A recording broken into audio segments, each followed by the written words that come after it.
Check. Check, check, 1, 2, check, check, check, check, check, check. Alex, check sound. Yep. Try to say something. Do you hear me? Go. Come on. Check, check, check sound. Check, 1, 2, 3, sound. Keep on talking.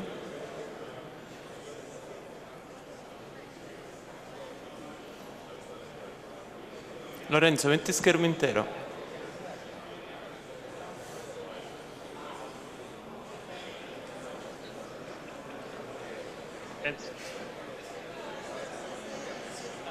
Penso di sì, Lori.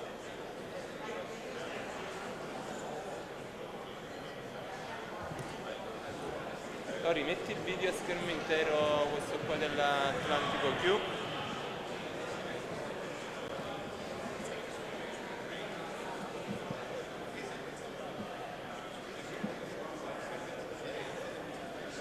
Non ce l'ho.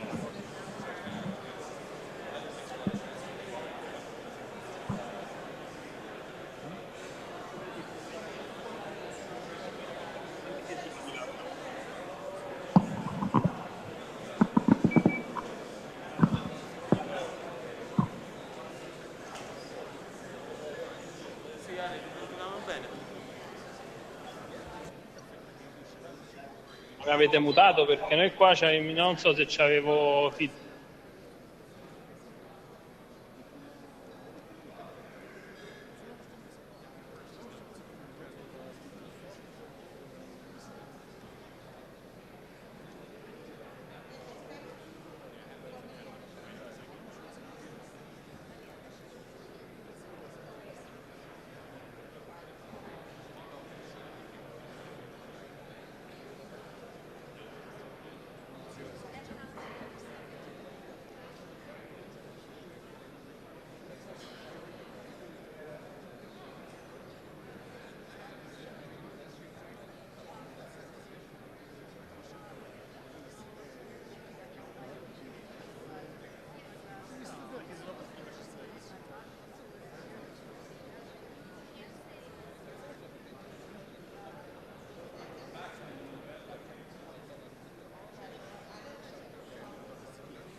We are going to get started in a bit, so please come in, sit down, there's plenty of seats still left.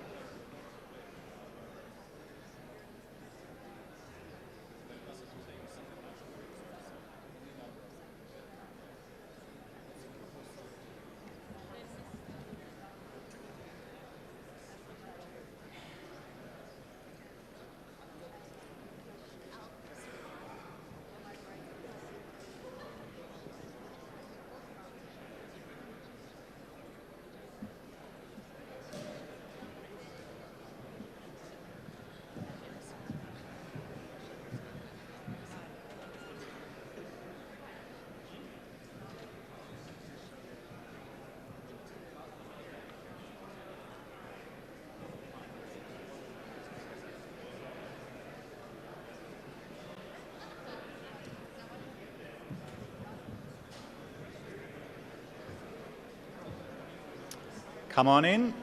There are more seats at the front. And if we were to run out, there's more at Atlantico C.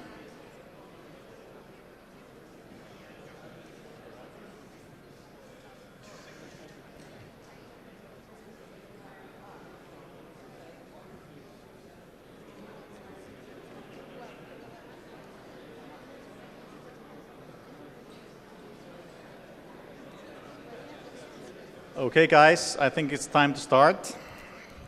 This is the IETF 95 Technical and Administrative Plenary. My name is Jari Arko, Chair of the IETF. And the IETF, of course, is about new standards for internet connectivity. And I think we have found some this week. It's the 3-prong internet access standard. The other notable thing that, we on the IAC, we get, lots of requests or complaints even at times. So after listening to years of complaints, the IOC has finally provided parking for the sailboats.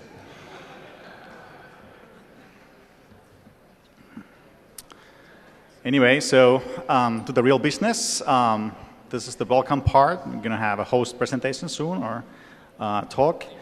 We're going to go through updates on hot topics. The purpose is not to provide a status update, but raise awareness of things that are going on, last calls and such, on topics that we think are relevant for you.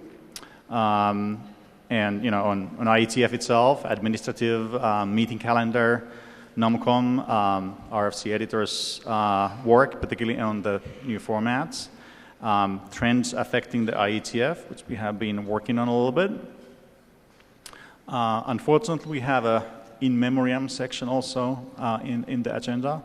We are going to talk about the Postal Award a little bit, and we're going to get a welcome to IETF 96. And then we're going to switch over to architectural stuff, the IAP part. Again, things that need your attention.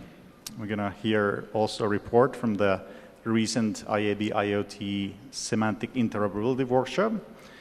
And then we're going to have an open mic where you can ask questions or make comments, or we can discuss any of the topics in the preceding presentations. And I just wanted to say thank you for the hosts, LACNIC and Internet Society, this time.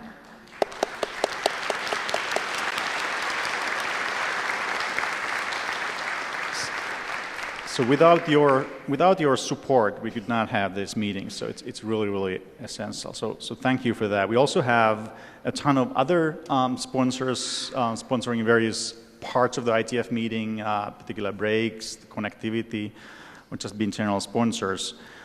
So thank you for that as well. And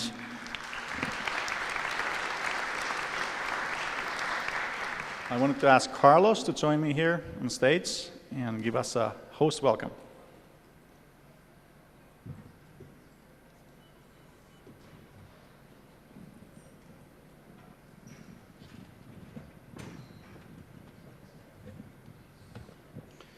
Thank you, Jerry. I just want to say a very strong welcome to Buenos Aires. Thank you all for being here. I believe you all guys and we deserve a bigger round of applause. This has been in discussion for such a long time. I barely can remember when the first open mic in these plenaries, someone actually went to the mic and mentioned the possibility of doing an IETF meeting in South America. This is, for me at least, is like I say in Yokohama, this is sort of a dream come true. So I don't want to bore you with a long speech or anything, but I would like to highlight the fact that I'm just standing here before you, but I'm paraphrasing a very famous man. I'm the one who's standing on the shoulder of giants. This is the product of a work of many people and many organizations, and they all deserve their recognition. Let me show you what was one of my worst fears about this week, and it has a name. Its name is 95 attendees. So, but I think I don't want to, claim victory just yet. But 95 attendees so far hasn't been that much out of the ordinary. So this is, I would say, just another IETF meeting, which is a good thing. So thank you so much. Welcome to Buenos Aires. Enjoy the good wine, the good music, the good food, and let's have a really, really successful meeting. Thank you so much.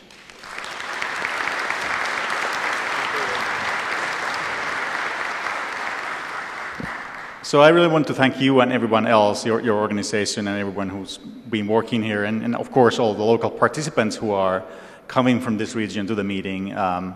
So that has made this possible, and is making it a very positive experience. So thank you. Thank you so much, Jerry.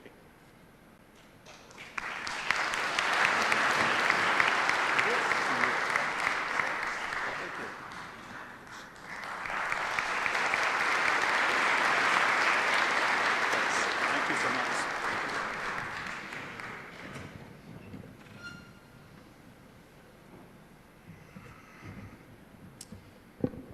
Okay. So we are going to go into the updates or hot topics, and this is my part, ISG and IETF in general.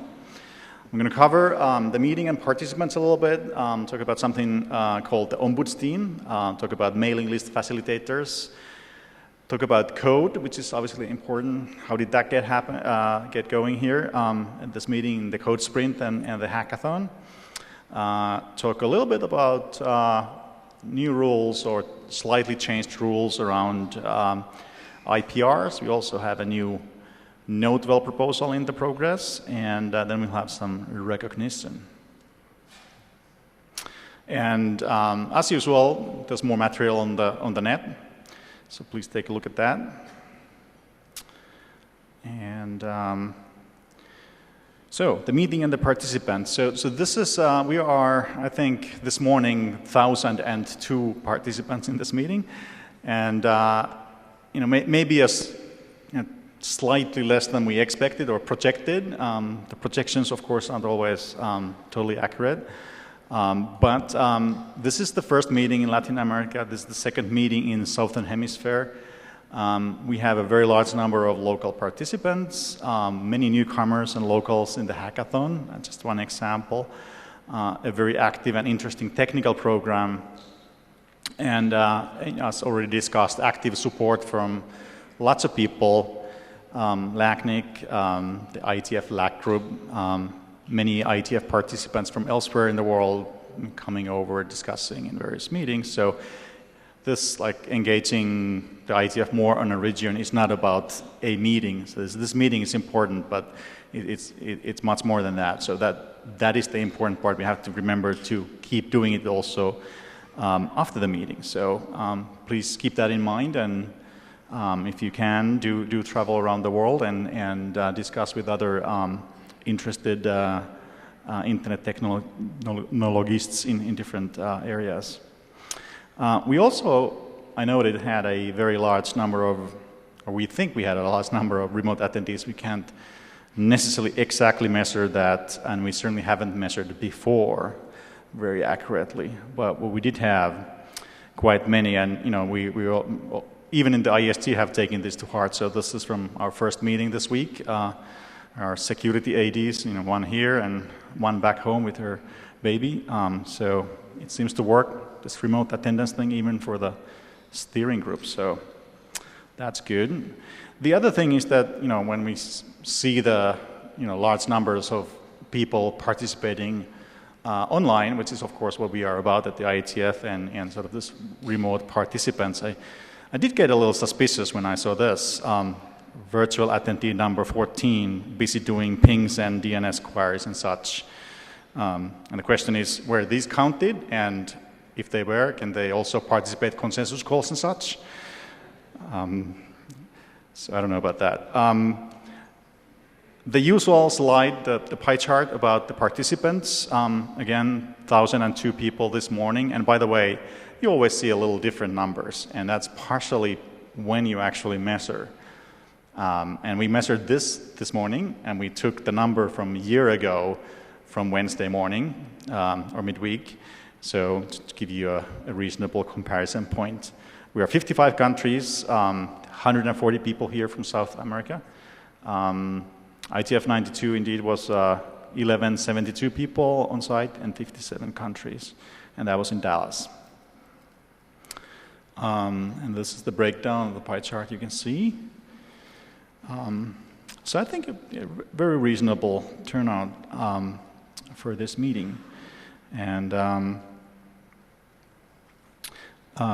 yes, going forward. So Ombudsteam. So that's kind of if you haven't seen some list discussions that may sound a bit odd. So what that is actually is about anti-harassment. So a couple of years ago, the IST adopted a policy for the IETF, an anti-harassment policy that we do not want to have harassing behavior in our meetings, and we want professional behavior, and we expect everyone to abide by those standards. And then last year we concluded writing a PCP that defines procedures for dealing with, should we have any harassment and how can you get help and so forth. That PCP has now been published in March as RFC 7776. And then we have set up a team that can be contacted for help, advice, and possible actions should there be an issue. And then the team's name is Ombuds Team. It comes from ombudsperson, which means basically a party assigned to deal with problems fairly. So we have this team, and who are they? So the members are Linda, Alison, and Pete. Thank you for standing up for that. And could you actually stand up here as well, so you could we could see where you are?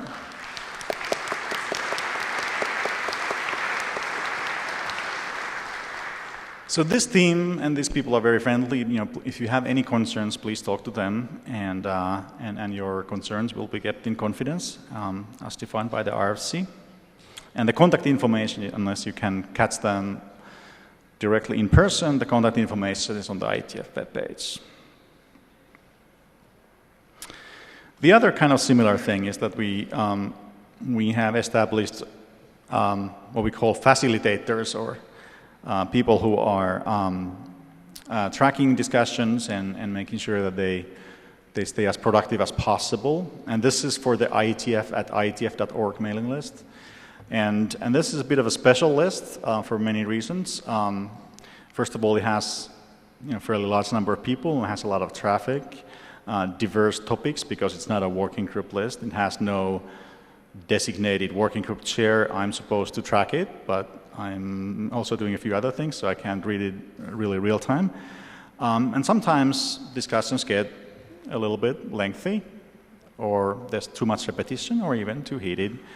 So we added 3 people to be facilitators to help guide the discussion.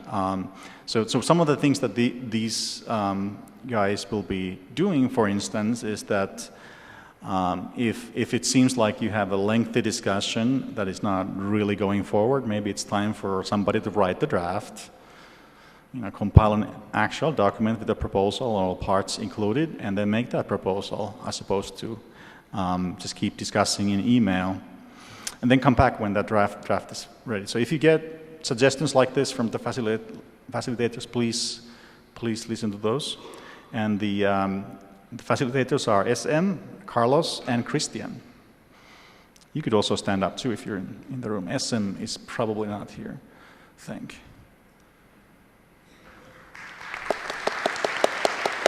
Thank you. And again, this is not a change in roles of ADs, or when they deal with last call documents on that list. This is not a change to what the sergeant at arms does for the list. So those people deal with basically abuse of the list for improper purposes, posting rights suspensions, or any of those things. So those still stay as they are. I did want to say one thing that I think I at least find myself always useful to remind myself of that. So discussion style, please remember to treat everyone with respect, and think when you are about to provide some criticism, how you present that criticism. You may have an issue with a draft, may have an issue with what somebody said, but frame it as an issue, not as a personal thing. Consider how it could be corrected instead of blaming that that's wrong. Keep in mind that you might actually learn something that that the other guy is saying, or the things because you did not understand everything. That I know it seems like a stretch at times, but it might actually happen. So keep that in mind. So do think about this when you interact. I know it's easy to get into these heated discussions that this is the way to do the technical thing, but the people are actually quite important. The next topic, IPR rules. So we have this RFC 3979, and it's been around for 11 years, I think. And we are now updating it. Scott Bradner is one of the authors of this document. And this basically covers how IETF deals with IPR and technology, which is, I'm not going to try and summarize it, but it has to do with how you declare if you know that you have IPR on a particular topic, you should declare that, and so on and so forth. So that RFC has a fair number of text in it about the rules for detailed situations. It's now being updated based on experience that we gathered. There's an ongoing last call. I don't remember the last call finish date, but it's somewhere towards the end of this month, I think. Please pay attention and comment. So one of the things that is being updated is a crisper definition of when are you participating in a discussion. So as an example, if I'm participating in some debate about a draft and I have read the draft and I'm aware of some IPR that I might, for instance, have on that, then I'm supposed to provide a declaration that there is this IPR. Let other people know what the situation is. But if I'm not following a particular working group, then I obviously cannot know what's going on. So that's I'm trying to define that carefully there. So please pay attention to this. I know it's yet another boring legal administrative thing, but it actually does affect our lives a bit. And the Notewell, well, we had the Notewell displayed here on the screen a while ago, the current one. But we are updating. I wanted to write a new one that is, in some sense, better. And this is, I think, in the second community review, we had one version with lots of issues discovered, and made another one, and now hopefully that's a little closer to the end result. But the process is going on. I think that we said April 8th, which is coming up on Friday, but I don't think we're going to deal with it next week. So in the next ISG telechat, whenever that is, in a couple of weeks, we'll talk about this. So please comment on that as well. And what we made it do here is that this is more of a reminder of stuff than a definition of things that you need to do. So it kind of reminds you that, by the way, we have some policies on X, Y, and Z. Please pay attention. And this is the new version. It's longer than I would like it to be, but it does point to a fair number of things, including anti-harassment procedures and code of conduct and copyright and the IPR stuff. It will also point to IETF privacy statement once the IOC completes that. Coding and hackathon. So obviously the IETF is about running code. We've always been about that. Seems like in the last couple of years we realized that even more forcefully. So we have typically many events around that. There's some Etsy plug tests occasionally. I don't think we had one this time. But we always have a code sprint, which is about people here working together on our tools for the IETF that we personally feel that we need, and then working on those. And please join the next one if you come to Berlin. It's really, really important activity. And then we have the IETF hackathon, which is about sort of more general purpose hacking around ideas, perhaps based on IETF standards, or hacking on new ideas that might later become some IETF topics. We also are, I hope, about operations. There's operations-related forums. DNS ORG met here this week before the IETF. The local IXP people have an association that also met, which was nice. So I'd be very happy to have more of these events in different IETFs. So if you have a group that would like to meet, ask us if something can be arranged or rooms can be reserved or something around the IETF. And the hackathon, I just wanted to talk about it briefly. A couple of pictures here. I can't go through everything. There's a wiki on the meeting page. You can go to the more of the details of tons of different systems. I think 10 or 11 different prototypes were being coded from very broad systems and long-lasting things to really tiny edits of particular features. And this year it's been sponsored by Huawei. Thank you for that. We need sponsors to cover the costs of the hackathon, and Huawei has stepped up for that. And of course, the reason why we have these hackathons is sort of increase the pace and relevance of the kinds of things that we do in the IETF, make sure that we're connected between open source and standard, and bringing new people, bring new ideas. And I don't know, maybe those are the rational reasons. I just personally like the hacking thing, whether it's for the IETF tools or for some other stuff. So I like it. Do join it in Berlin. And highlights this time, 100, maybe a little bit over 100 participants, 30 or so more new ones. It's a really good result. Over 10 new IETFers from Argentina and Africa. Really good. And not just like newcomers in their own corner, but they integrated well into the other teams doing cool stuff. So I think that's a success. New project, TLS 1.3 implementation put live on the net during the weekend. Not too bad. And other virtual packet processing engines and big data arrangements, lots of other things. So do read the wiki and see what they have. But my point is, you can do cool stuff. And if you have projects, the IETF is a good place to meet for that your global team, for instance, or to get some local students to work on your problem. We also had some joint things between the Code Sprint and Hackathon related to Yang tools, as an example. Some of the results of the week were discussed in working groups. Another success. There will be some of these projects on display at the Bits and Bytes tomorrow, and the proceedings will be in the data tracker. It's good. And in Berlin, Saturday to Sunday, before the IETF, everyone's welcome. Start planning now. And then I had some recognition. So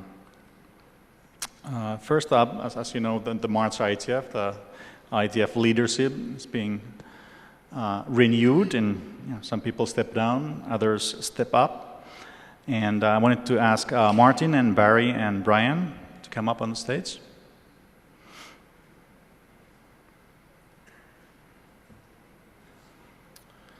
And the AD role in particular, this is, varies somewhere from, 30% to 100% of your time. These people have done a lot of work. Martin, for a while, was running in an area all by himself when we couldn't give him a second AD to accompany him. And all of them are doing a lot of work, not just for their own area, but in the ISG we have a number of IETF level issues, and we do spend a lot of time discussing those things as well, and it does take your time, for the sake of improving something, whether it's silly rules about IPR or important rules about IPR or something else. It's work that needs to get done. So it really is a major effort to be an AD, and I've been very happy working with these guys. Thank you.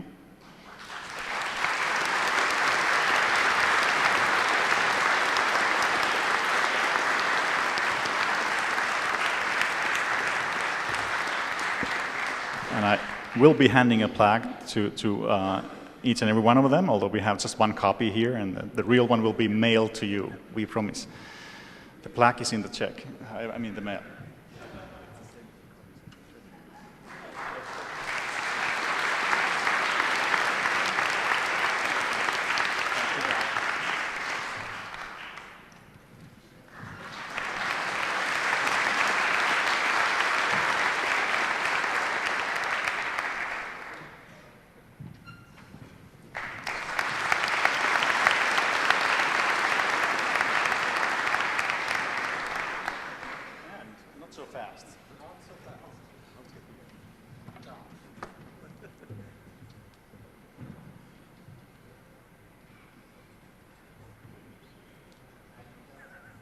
We get to be gauchos.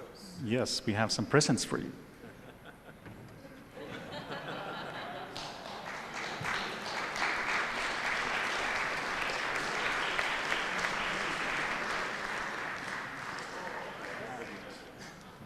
We need to go to the next slide.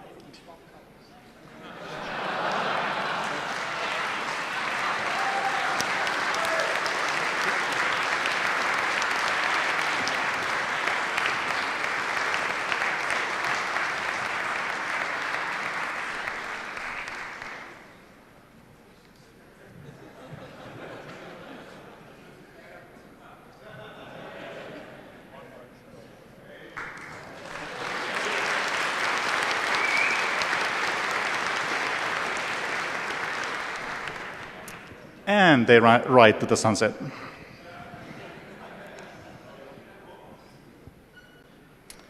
But that's not all. So, Scott, where are you? There you are. Come on up.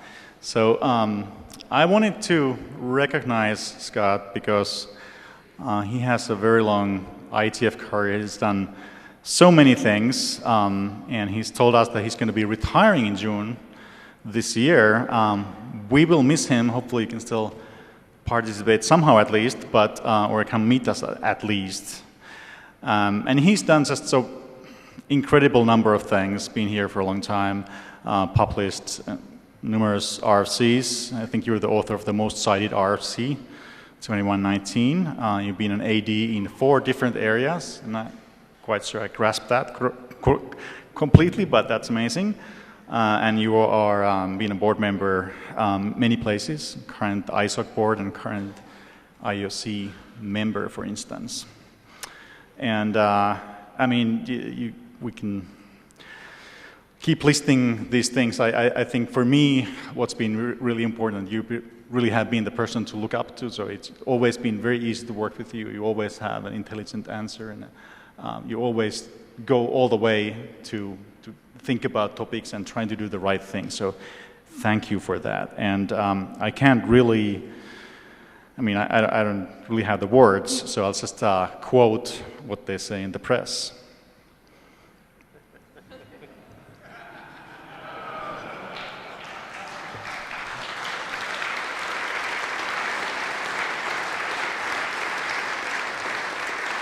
And yeah, so it's The Economist. So clearly,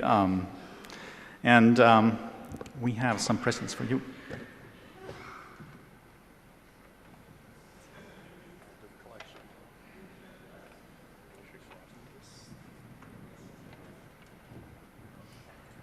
From behind the podium.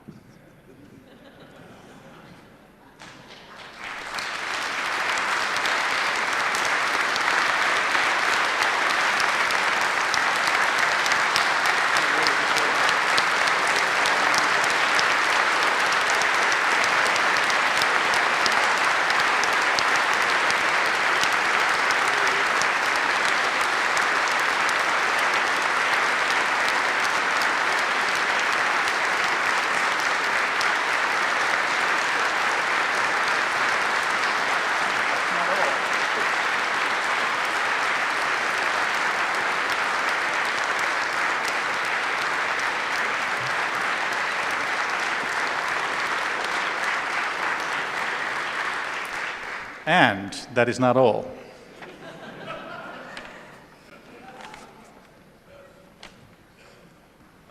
So I want to present Scott the Mother of Consensus Award.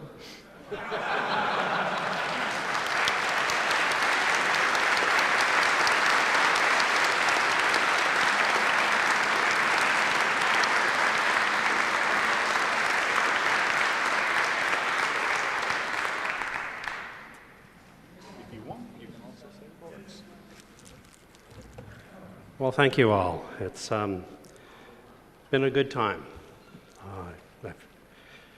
I've done things here that I wanted to do that I didn't know I wanted to do them. And I think in general it's been positive, certainly for me and hopefully for the organization. But the time does come, and it has. Thank you very much.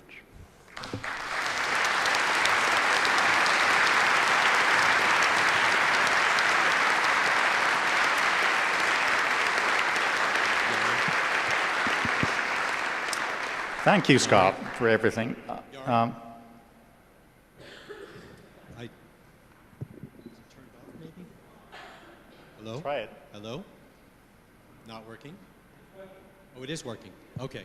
I know that you didn't want to list a long list of things and distinguished career that Scott has had.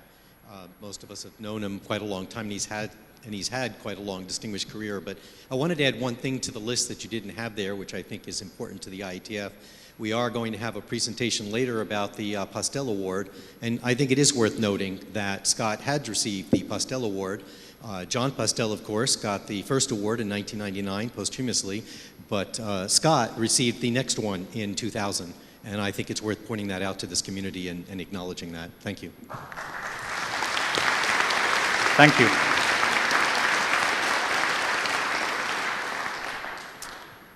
Okay, so with that, that's my report and the recognition part. We are going to move on in the agenda and talk about various administrative topics. Ray and Leslie, can you come up? And Tobias.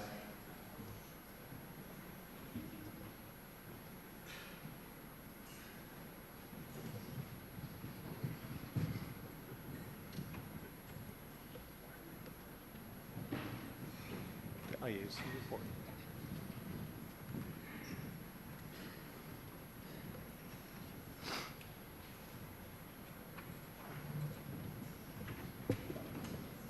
My, that's bright. All right.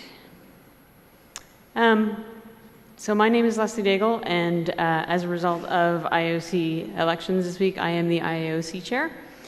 I would like to take a moment to thank Tobias, who was IOC chair for just about a year, having undertaken the role rather abruptly when Chris Griffiths stepped down early last year. Tobias took over the IOC chair role from having been the IETF trust chair. So thank you very much for your efforts, Tobias.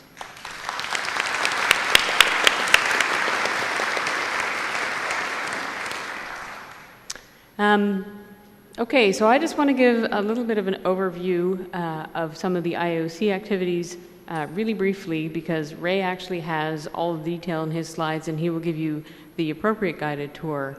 I just wanted to call out a few things to make sure that you knew that we heard them and are thinking about them and talking about them internally. We have had a lot of feedback about hotels and availability. There is a meeting venue, BOF, tomorrow, Thursday, at, must read slide, 1620 in Pacifico A. So if you have comments, please go to the BOF and share them there. As you'll have noted from Yari's earlier slides, remote participation at the meetings is clearly important and perhaps increasingly important. And we would like to hear more feedback about how that's going and expect to evolve that going forward. Ray's going to cover the numbers in detail. I want to emphasize there are two parts to what Ray is talking about in our budget numbers. This is the point in the year at which we will reflect on last year's budget, so the 2015 financial performance of the IETF as an organization. And there's also important numbers about 2016, even though we have only just started it. The IETF is turning 30, and we're still trying new adventures for us. We're very happy to be in South America for the first time, but the numbers will also show that perhaps we didn't predict how that was going to play out quite as accurately as might have been helpful. That's important to know, but it's also important to know that we're tracking that and we're moving on from it, and it's sort of business as usual. And certainly meeting here gives us the opportunity to know how to plan for and expect our next trip to South America. I also wanted to point out that there is the IOC retreat coming up in early May. There'll be a number of the usual sort of internal topics to cover as we organize for the year going forward. And in particular, we will be looking at the BCP 101 compliance, either updating our compliance or BCP 101, whichever is appropriate. And also considering having a more formal look at how to evaluate the IOC's function for the IETF in general. So I think that's all I wanted to say. Ray, would you like to drive?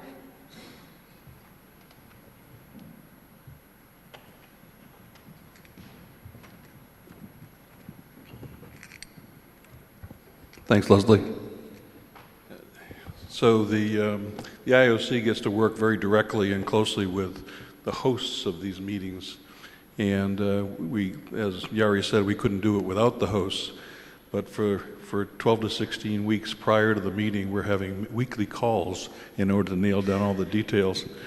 And it's not, some of it's a very challenging experience. Let's talk a little bit about Buenos Aires. We had anticipated that it would be 1,070 paid attendees.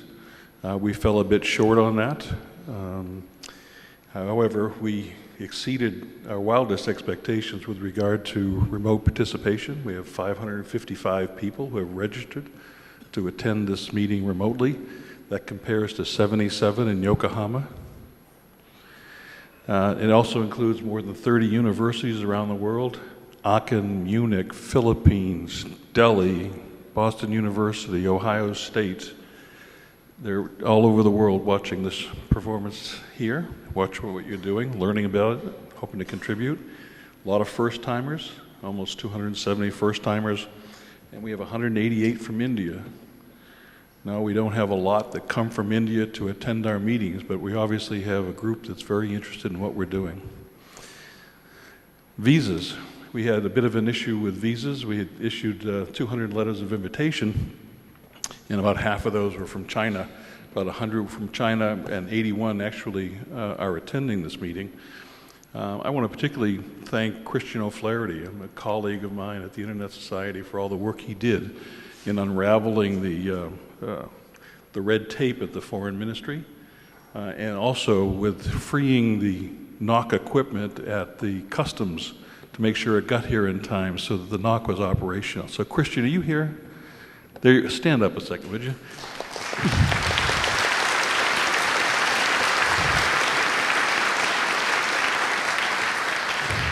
Christian O'Flaherty is the Senior Development Manager of the Latin American Bureau, and thank you very much. I'm proud to be associated and a colleague of yours.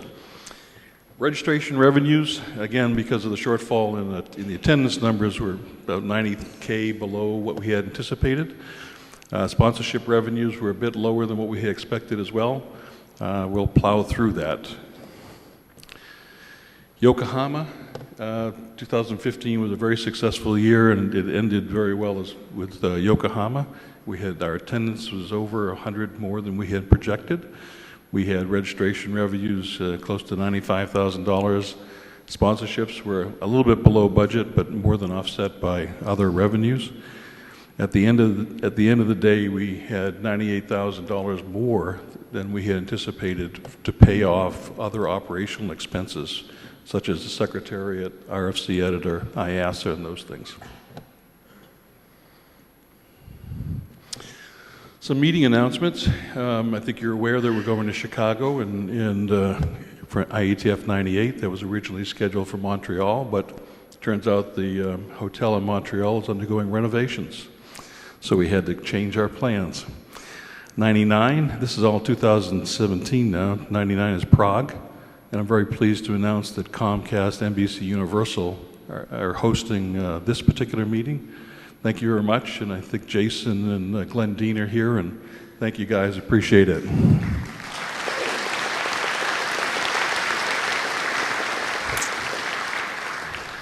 We have an announcement for IETF 100. We have been negotiating this contract for more than a year and a half. It's unbelievably complicated, and surprising. So we'll get to that in a second, but let me tell you about 102. We're going to be in San Francisco. We're going to be in San Francisco for IETF 102. And this is now 2018, and the host is going to be Juniper and Tom Walsh and that team. We thank you very much. See you there.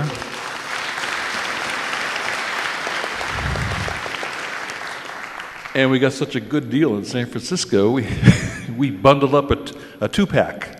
So we're going to go there in July of 2021 at some very favorable rates. It sometimes does, you do well when you can bundle some things together. I think you'll be pleased. So now a little drum roll for IETF 100. No drum roll? Yeah. Here we go.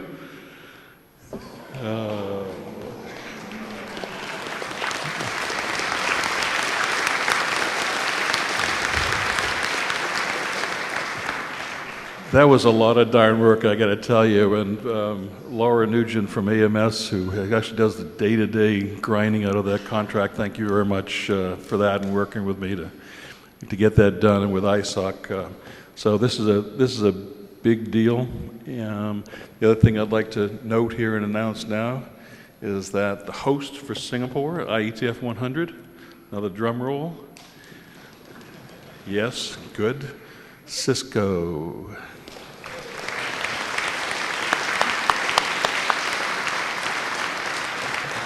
So thank you, Fred Baker and Dave Ward and the whole team from Cisco. Thank you very much. Projects, tools, and contracting. For a year, I think it's a year, Greg Woodbrand, Joe Hildebrand, yeah. I think it's about a year we've been working on a whole revamp of the IETF website. Now we're doing the content transfer, and we're going to do some tweaks, some additional tweaks that turned up during the course of the development, but we expect to be completed by Berlin. And one of the attributes of this is that it'll be easier to use on your mobile device. So I know you've been anxious about that. It's a feature we wanted to bring you because of the demand. No? Okay. We have some other tools under development. These three tools we delivered in the first half of this year. One of note there is the RFC editor projects and stats. We're doing a lot more work now with the RFC editor.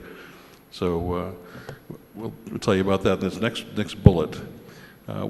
We have to develop the tools for the new RFC format. There will be an RFP issued for that this year. You may have noticed in the list that there's a conflict between the Tor and Cloudflare CDN settings, and we've resolved that particular conflict.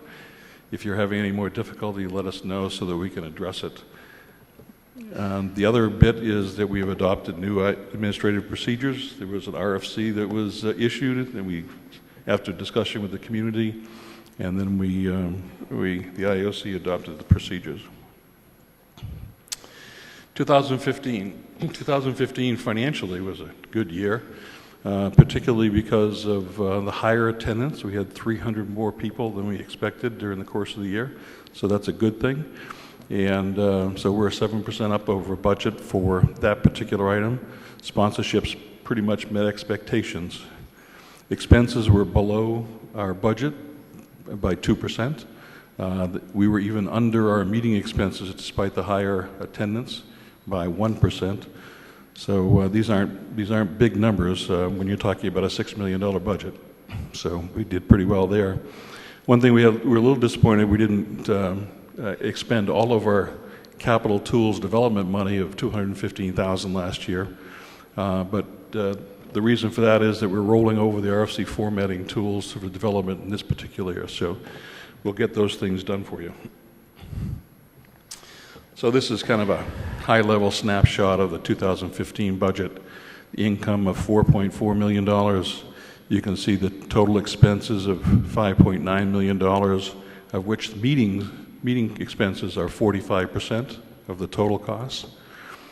Tools development, $167,000, and a direct contribution of cash that pays for the delta between our revenues and our expenses from the Internet Society of $1.7 million. And it's typically a number between $1.6 and $2 million every year in addition to the fact that ISOC folks are people who are going out and acquiring sponsors of a value of between $1.1 and $1.5 million every year. So when you hear from them, answer the phone. Thank you very much. Because if you don't answer the phone, we've got to raise the reg fees, okay? We don't want to do that. We have a program called the IETF Global Host Program. This is a program in which companies step up and sign an agreement with the Internet Society on behalf of the IETF to host 3 meetings over a 10-year period. And today we're going to announce and have a commemorative signing of the latest global host participant, Ericsson.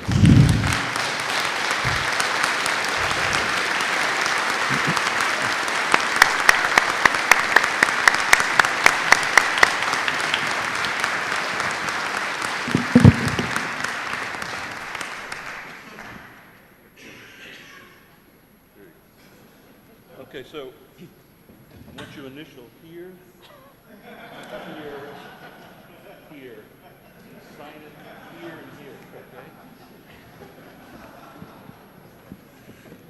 There we go, good.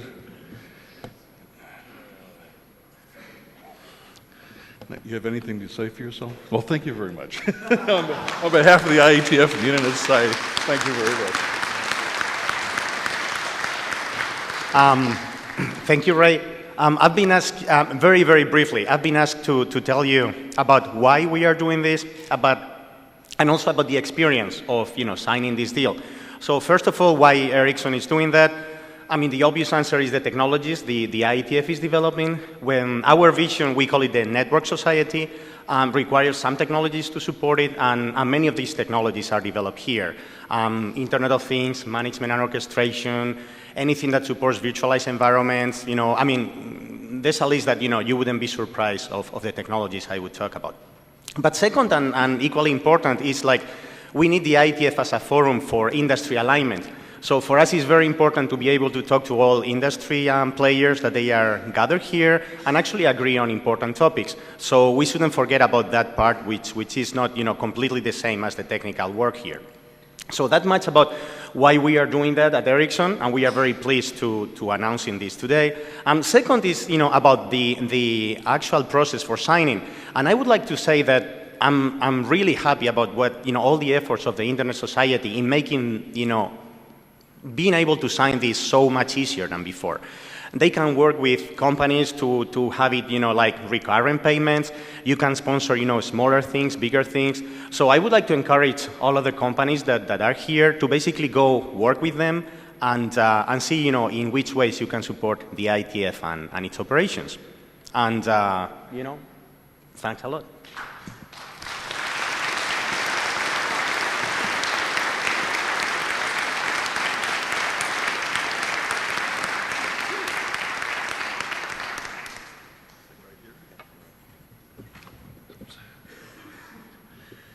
Now, Ericsson is joining 4 other companies, and I'd like them to come up, if they would. Fred Baker from Cisco, Jason Livingood from Comcast, Glenn Dean from NBC Universal, Tom Walsh from Juniper.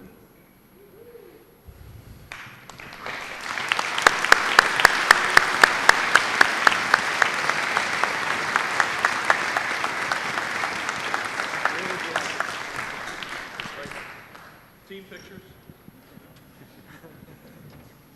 Okay, here.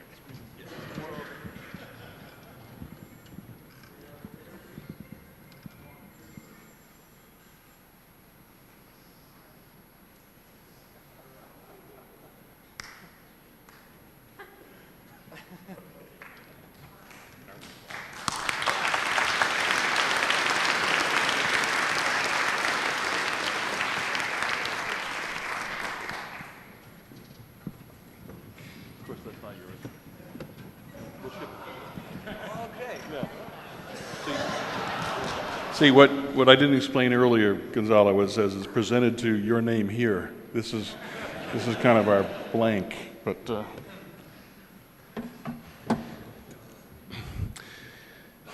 as I think Yari and Leslie said a moment ago, that we're celebrating 30 years as an organization, and I think one measure of success is our staying power and our ability to continue to contribute to the extension and improvement of the internet.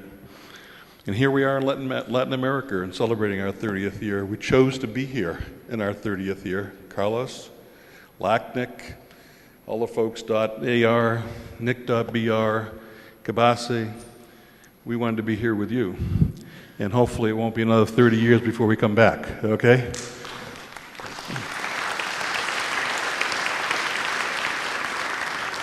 Just a few miscellaneous things. Leslie mentioned there's a BOF going on this Thursday.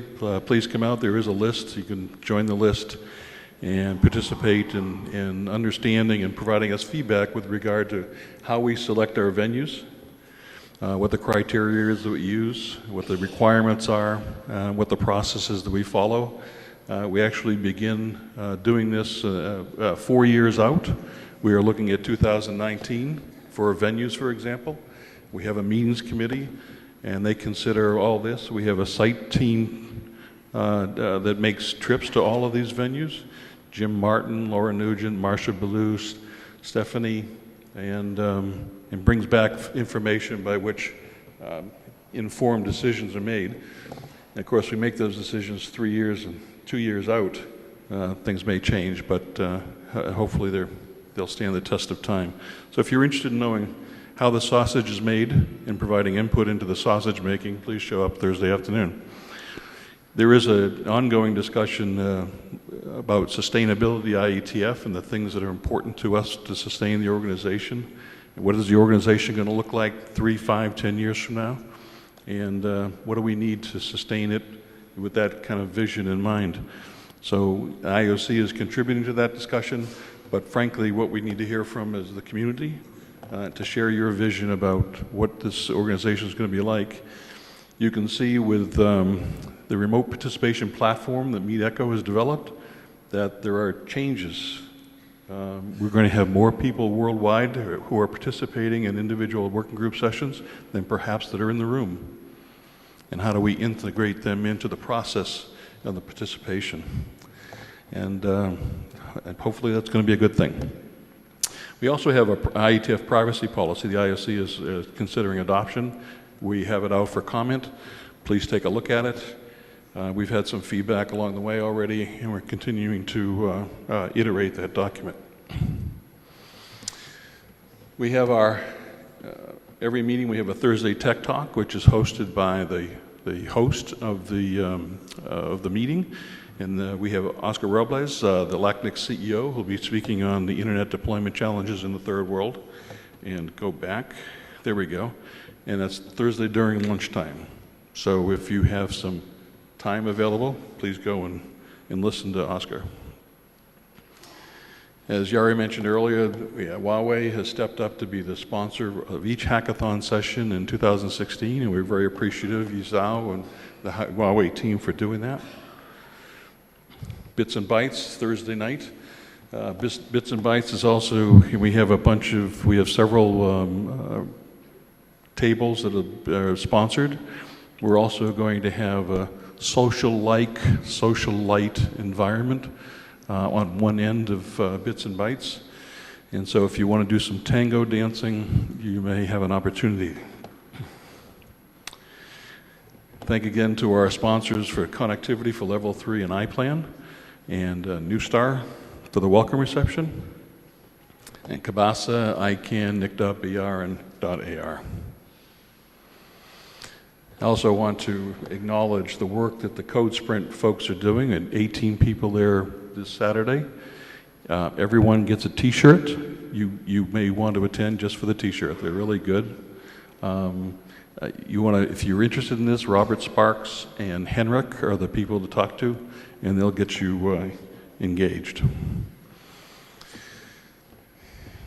So kind of mixed emotions with this. We're missing our colleague and friend and tech wizard who tweaked the entire access points in the hotel in Paris and got that to work. Cheliot.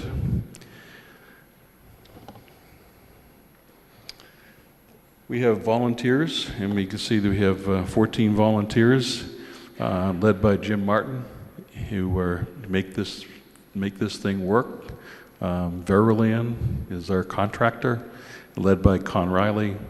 And then the Meet Echo folks who are becoming more and more embedded into the operation of the IETF meetings. And then they're led by Alessandro. And thank you guys for all your work.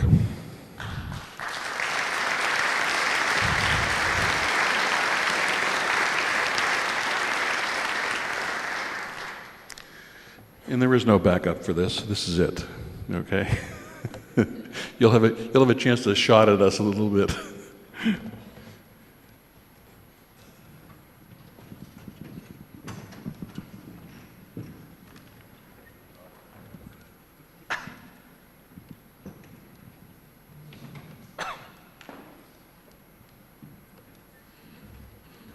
Thank you.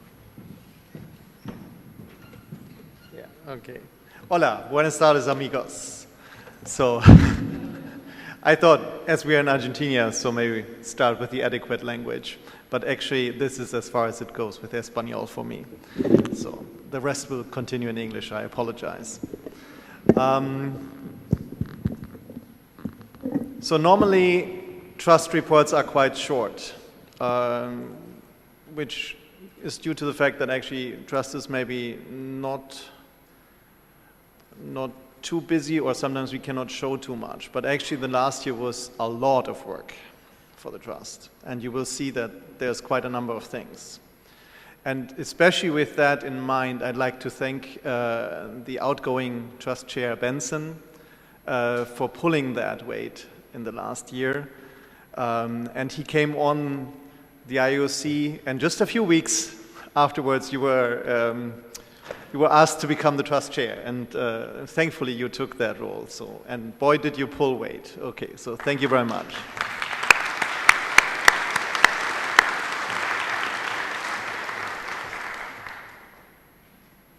There's this curse, may you live in interesting times, and I think the last year was pretty interesting, at least from my view. So one update about the legal part. We had a lawsuit filed against IETF in end of 2014, which took quite some thinking, and it has been affirmed that all the decisions have been affirmed, that it has been dismissed. We are still from time to time hearing things about it, and we are still spending some legal fees on countering certain claims. We also had quite a number of subpoenas, which we in this case did not list here, so I encourage you to go to the link and take a look there for more details. Another topic for the trust was to address and think about the IANA transition, and in that context we expressed our willingness to hold IPR related to the IANA, as also discussed in the IANA Plan Working Group. The trust made a motion to that, and that was approved. For trust finances, we are in the process of filing for tax-exempt status as 501c3. And after that status is acquired, we will be opening a trust-owned bank account, which will be funded by a small portion of the meeting registration revenue to cover the needs of maintaining the trust. So this is to maintain the trust and the IP that we have. In order to get tax-exempt status as 501(c)(3), you need to have a conflict of interest policy. So there's a whole chain of things that you need to do just in order to get a bank account, which we posted to the community, and the review period will end April 13, and I very much encourage everybody to take a look, whether you think this is good or not, or whether you find some topics that we can improve, of course. Another one is about copyright statements in contributions to the IETF. We have sometimes questions about authors or co-authors that like to add additional copyright assertions or claims in an RFC. That is not so good for us, because that would kind of open the bottle and we would have to put a lawyer on every RFC, which I think you can imagine might not be a good idea if lawyers start writing RFCs. In that sense, this is more like a reminder that IETF IPR is managed consistently by BCP 78 and 79, and that it is not okay to add additional copyright assertions in contributions. The hackathon IPR was another question. So if we write, I mean, the hackathons are just amazing. And you see how much stuff we get done there. But one of the questions was, hey, okay, so the hackathon is at the IETF. So if I write code there, is this actually IETF IP contributions or not? We made the clarification that the IETF does not consider code developed at the hackathon to be inherently a contribution.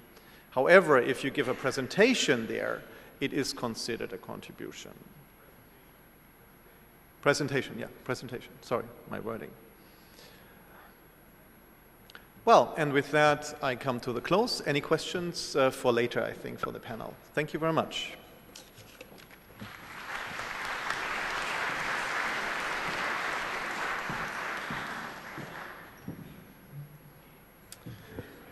Thank you. And next up, Nomcom, Harald.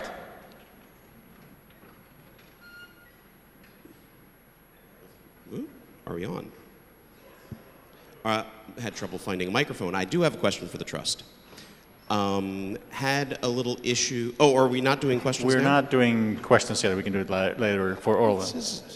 Any questions? I'll hold it. Thank you. Sorry. Not well coordinated, but questions, we have an opportunity for that later.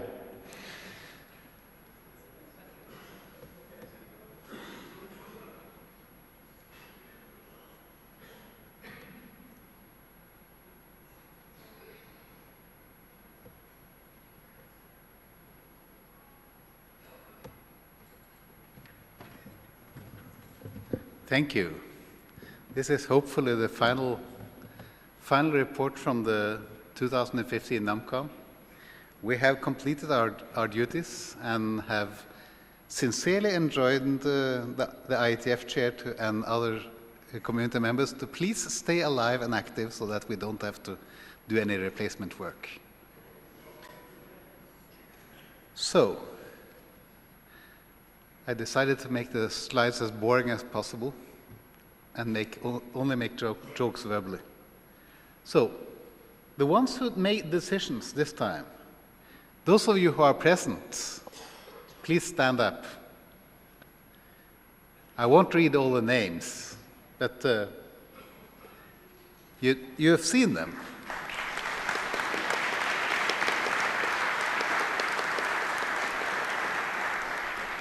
And thanks for all your hard work. So what we decided, and what basis? We had 65 nominations for the 6 positions on the ISG. 30 of those accepted them.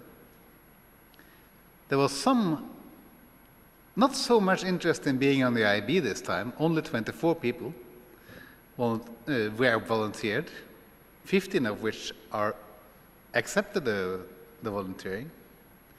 And we had more than 700 pieces of written feedback to go through. And at least one interview per nominee. And we talked to a lot of people. So with all this in our heads, we came to some conclusions.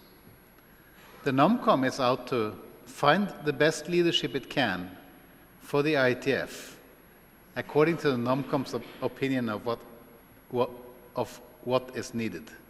Our decisions are guided by the input we get, but in the end, they're the ones to decide. So, Alyssa Cooper returning, Alexei Melenkov, who is new but has been on the ISG before, Alia Atlas returning, Mirja Kulevin, which is new to the ISG, Benoit Claes, I don't pronounce your name correctly, Benoit, sorry. Suresh Krishnan and Kathleen Moriarty. These are the new ISG members, and you will see them on stage shortly.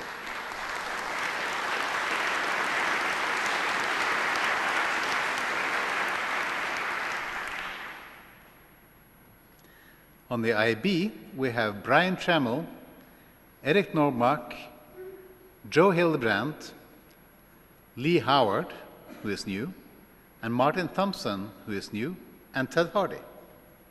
These will be serving on the IB, and you will also see them on stage shortly.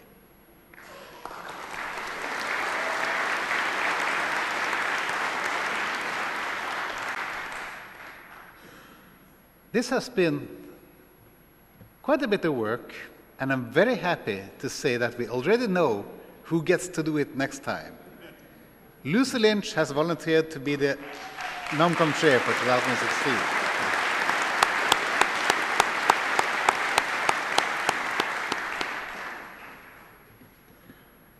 And I wish to thank all those who were willing to serve, all those who provided feedback, because a lot of the stuff that we base decisions on, we did not know going in. And it's your feedback that gave us the information that made us able to take these decisions with confidence.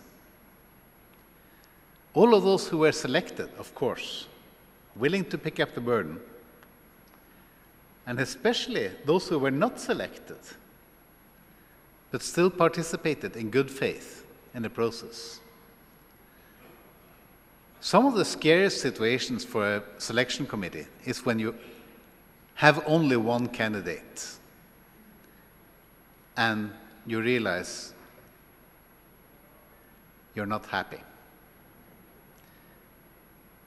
In cases where we have multiple candidates, multiple people willing to serve, at least we can get the discussion started. We can see, this is the person that IETF needs at this juncture.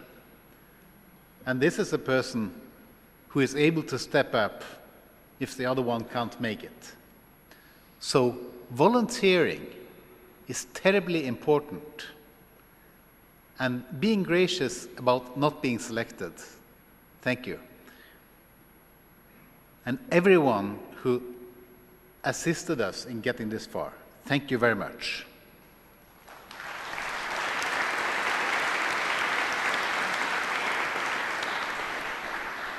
We are preparing some notes that we will share with the community about our experience so far, mostly about internal process and things that could do slightly better, and perhaps the next NOMCOM can learn from it.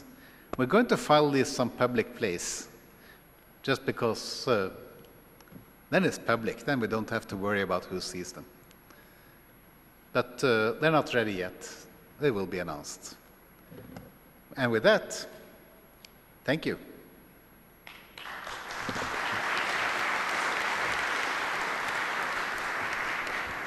Thank you. And next up, we're going to talk about RFC editor matters. Heather.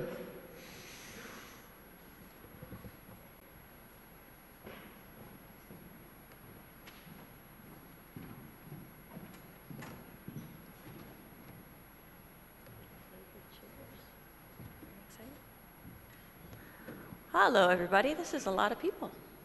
How nice. I'm just going to bring up two things. First, and this isn't on slides, but it's probably the most common question I've received this week. Yes, I know that this past Friday was April 1st. No, we did not publish any April Fool's RFCs. This was not a change in policy. This was because of a very, very light submission. Not many people submitted anything. We had to. So, no, it's not a change in policy. If you would like to submit something for next year, please feel free to do so. Okay, I think at this point, I don't have to ask you if you have heard that we are changing the RFC format. Everyone knows this? Yes? Okay, if you don't know this, look at the person next to you. They probably can tell you a little bit about it. But for everybody else, which I suspect is the majority of folks in the audience, yes, work is still happening. We just finished community comment period, and we are incorporating the comments received into the documents, which means, no, there's nothing for you to do right now. But I don't want you to be shocked when things start changing later this year. I'm very hopeful that we will have the RFP out before Berlin and perhaps even have bids in place for the code work that will be necessary in order to make this happen. If you still have no idea what I'm talking about, come find me later, or there's a really wonderful poster, I'm very fond of this poster, downstairs in sub 2, and you can look at that and at least get some start of an idea of what's happening. And that's it, short and to the point.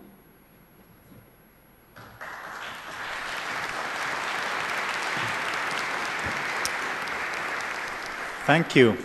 And next up, we will be talking briefly about trends that are affecting the IETF external trends. Alia, can you come up?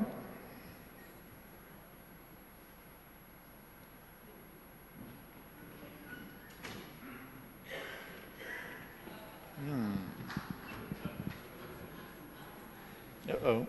I sent you the PDF. It should be up there too. Let's try again. Yeah.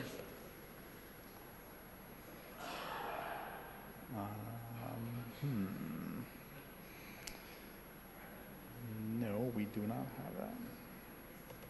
Let me just try this.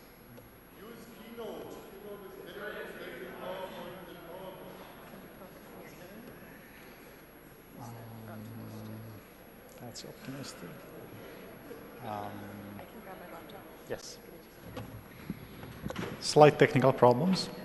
If there's an engineer in the room, please come up front. Okay.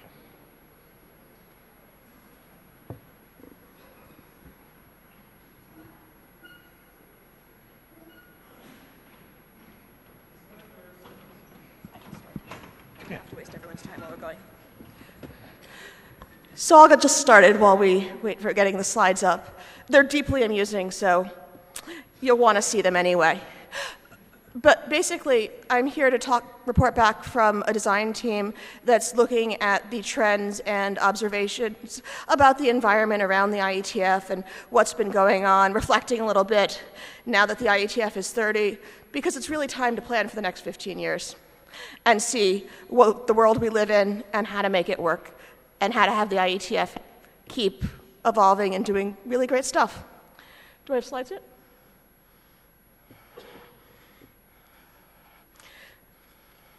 So I'll tell you about the slides. So the first thing about the slide is, just like the IETF, we've made a huge, huge impact on the world, and we all know that. To some extent, we're sort of like the goose that laid the golden egg. Except the golden egg's eaten the world, and now we're looking at it saying, that's great, the world's changed because of us. And there's so many things we can take advantage of too, and have been. You've been hearing about it here, we've been doing it, but let's talk a little bit more. Hold on a second. First page, there we go. Nice first one. Thanks, Harry.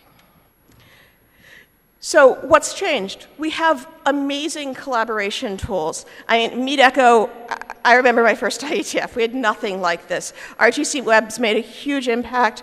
There's a lot of collaboration tools, open information. It's not just the open source stuff. It's the fact that the data's out there. There's information out there. It's so easy to learn. And what this has meant is now we're doing a lot more things online.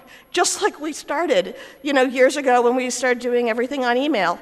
Virtual work life's replacing. We're getting it's replacing travel. It's replacing a lot of the in-person meetings that we've had. We've got open standards. We have open communication between organizations, between businesses.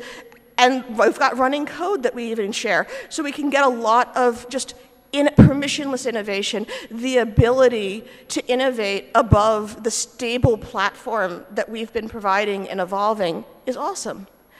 And then because of all of this, of course, the internet is just critical to public and private life. People who are 30, under 30, they can't imagine what the world was without the internet. I didn't hit the internet till I got to MIT as an undergrad, and I can't imagine what the world was like back when I was a kid. It's made a vast difference. But what that means is, shockingly, we're all still human, and we still live in communities. And that means that this technology, the improved communication, there's a huge impact also on policy and the public policy and politics. And that's informed by our technology, and we're also seeing it coming and shaping IETF technology. This is great. We're living in the world we helped create, and it's full of opportunities. We need to become more effective in our internet world. So I can't promise that this particular RFC was written on a typewriter quite as antique as this, but we've come a really long way. We've changed our way of doing things from how it was to how it is, and all of the experiments we're doing, whether it be with GitHub or with various types of online document editing, Etherpad. We're just doing that now, and we're going to keep changing, because we're going to keep taking advantage of the technology and the collaborative abilities that we've enabled. And one of the ways we also need to continue is to expand the community, to expand our social circle, to expand the people and the viewpoints with which we collaborate. We need to be adding more people in. Come on up and join us. One of these things, I like to refer to it as low volume participants. We have a lot of people who come here physically, but what we also need is to keep the operators, the developers, the researchers doing their day jobs and being comfortable and able to participate in the low volume way that they want to bring in all of those insights and keep going. And then we need to work. And I had no idea before I became an AD how much of an internet ecosystem is out there, because, routing's at the bottom and apps and DNS and so on are way up higher. But there's a huge ecosystem, internet ecosystem of policy and politics that our friends ISOC partners with us and helps come and consult with us and give us some clue on what's going on. And that's huge, and we need to continue to work in that way, because if a tree falls in the forest, no one hears, doesn't matter. We need to take the great technology and get word out there of what we're doing, of what's technically possible, to understand policy and concerns about the technology and reflect back what's feasible in a way that reflects our values as the IETF. We have really sturdy roots, and they help keep the IETF grounded during this time as things are changing rapidly, which is awesome. At the beginning, there were 30 people, simple idea, rough consensus, and running code. And we built the IETF, the technical expertise, people, researchers, developers, operators, with our mission, right? The goal of the IETF is to make the internet work better. We've been doing a great job, and we've got more to do. But the question, as we look at these changes in trends and environment, is how can we continue to be true to our roots, thrive in this world, and create the future internet we need? There's a lot of enthusiasm for supporting the IETF. You just heard about more global IETF host sponsors, which is wonderful. There's a lot of business and organizations that want to help. ISOC goes out and helps make that happen. The IETF, if nothing else, watching some of the ionic transition discussion, the IETF is a trusted technical authority. People respect the work we do. They know that we understand the technology, and they know that we care that it makes the internet keep going and get better.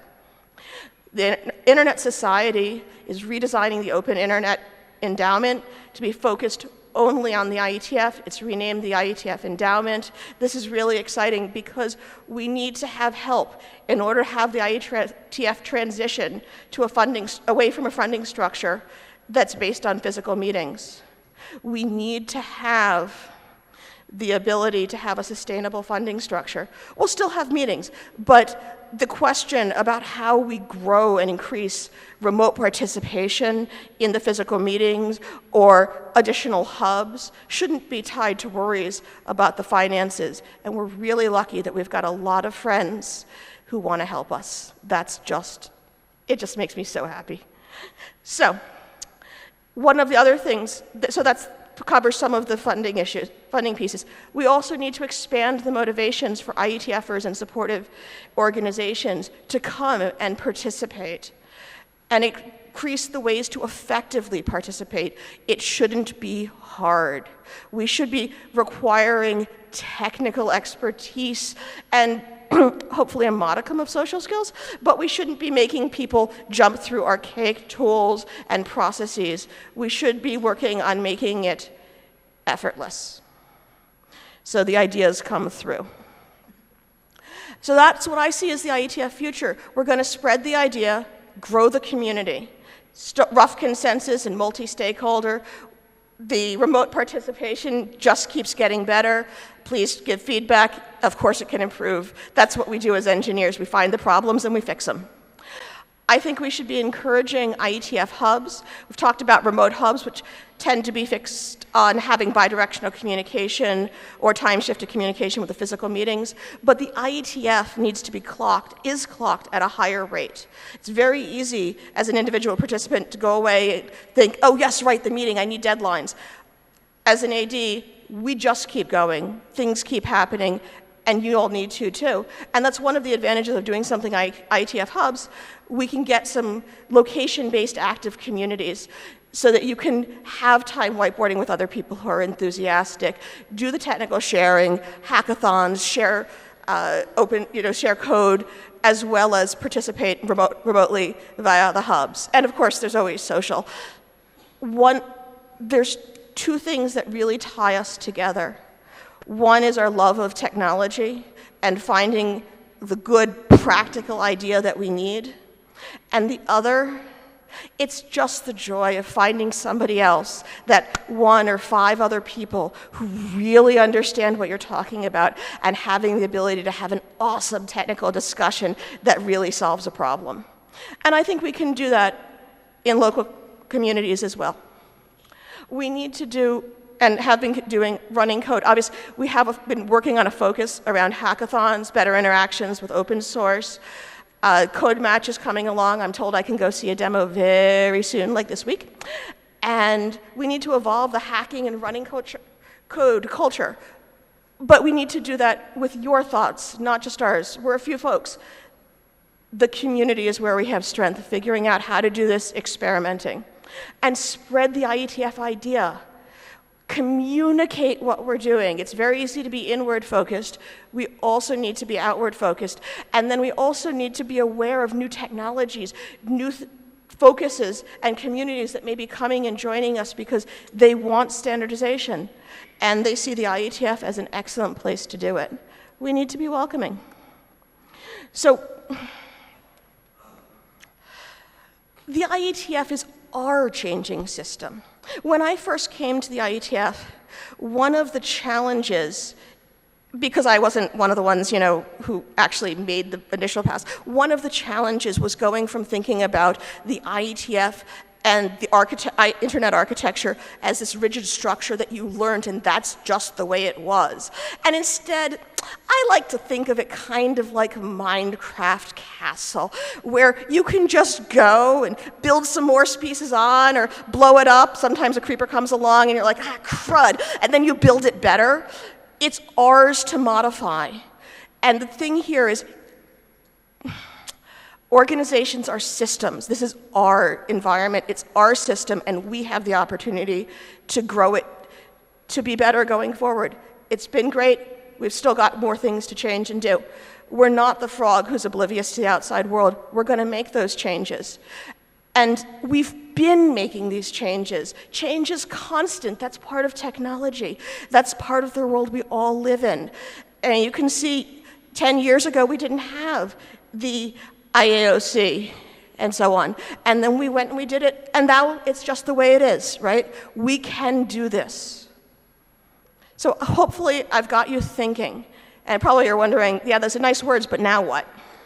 So, of course, I can tell you about the draft to go read, but that's just our ideas. What we really want is your ideas. How should the IETF adapt and improve? What guidelines, what principles are important as we do this? And what are the goals for this conversation? Well, derouting, I think the conversation really ought to converge so we actually get somewhere and get some direction set. And we need volunteers. We already have them. I can tell you about probably a dozen different experiments, ways people are playing to see how we can do better. We need you to keep doing that and come back and report and say, this is what's working, this is what isn't working, and this is what I learned. And remember, the trick isn't doing the simple and the easy and succeeding the first time. The trick is pushing ourselves and trying different things so that we stretch and get better and being willing to keep trying even when your first guess didn't work. And finally, we have to work on internet timescales. Experiment, adapt. I hope all of this is going to come to what we really need, which is the IETF broad consensus so that we can actually do significant change. So there's a mailing list, of course, for discussion with facilitators now to assist. In person, for those of us who are here, it's all of us, usually in smaller groups, but I'm sure there might be some conversation later on too. So thanks very much to the design team, and thanks to the IETF for the roots. It's been awesome, and I look forward to our exciting future. Thank you.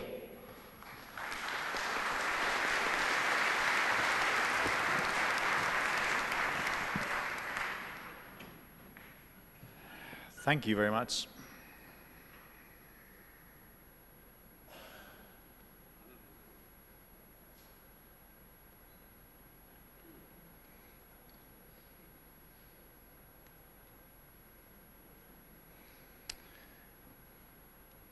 The next part is an unfortunate one, and I don't like doing it. I don't like the fact that it's going to be long. We have lost some friends. Some people who've been at the IETF, who many of us knew, and I thought it would be appropriate to just go through their names and show a few pictures, and then have a moment of silence.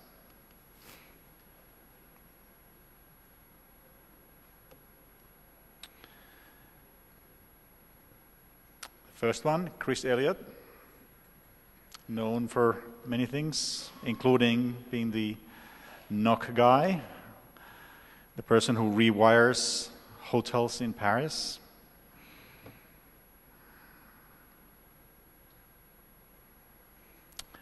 Tom Taylor, who worked on real-time communications, among other things.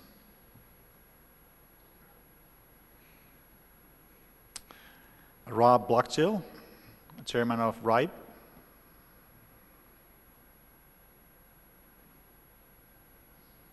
Joyce Reynolds, IETF leadership and RFC editor. And Ray Tomlinson, used the @ for separation in the email addresses. And it is indeed sad to have lost this many people that we knew. And I want us to think about them for a moment in silence.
Thank you.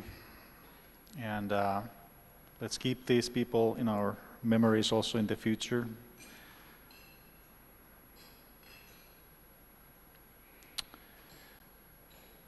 And if I recall correctly, we are going to talk about the Postal Award. Kathy?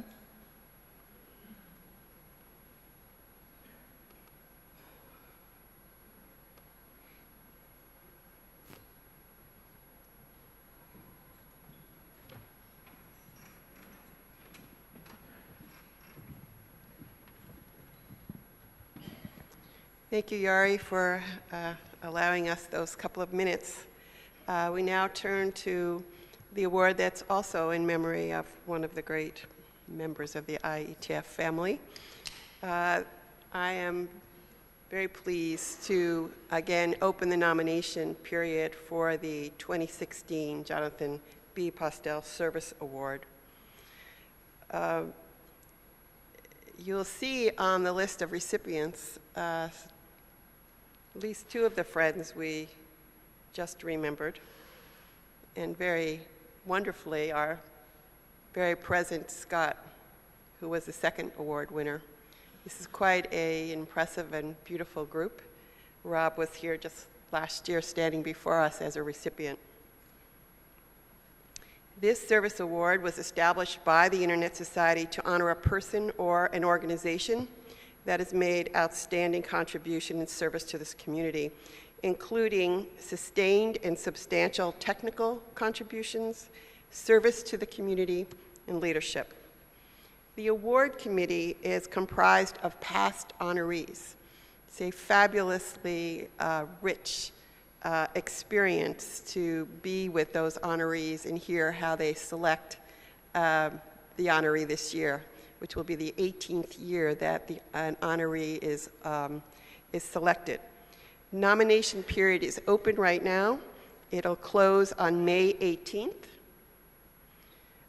You are asked and actually urged to make nominations. The nominations will be accepted at internetsociety.org/Postel. And will be announced at IETF 96. Thank you very much for giving this some thought and for participating in this important award. Thank you. Thank you, Yara.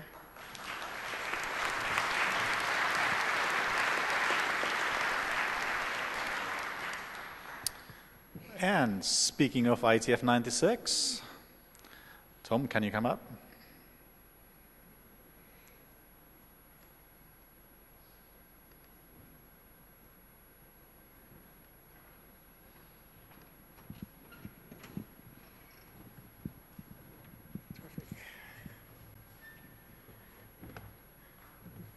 Good evening, everyone. I have the great pleasure and fun to invite everyone to our next IETF meeting in just over 3 months now in Berlin. And as host, Juniper Networks would like to invite the IETF community to join us there. One of the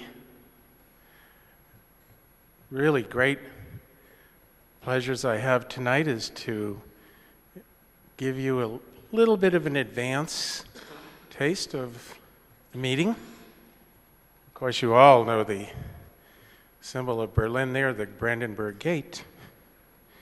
But I would also like to tell you that the social event that we have arranged will be held in one of Berlin's most outstanding and beautiful tourist attractions. We have been able to arrange to have our social event at what is known as the Orangerie, which is part of the Schloss Charlottenburg, or the Charlottenburg Palace, which is just, as you can see from the photo, is a really beautiful, beautiful site. So I would like to offer this opportunity to invite everyone from the community to attend both the IETF meeting and don't miss the social event because we think it will be a truly special evening. I would also like to thank the team of folks from Juniper who have actually been preparing for this event now for quite some time, and will continue to work between now and the next meeting closely with Ray. I want to thank Ray also for all the help he has given us in preparing. So thank you very much, and we'll see you in just over 3 months, I hope, if you come to Berlin. Thanks again.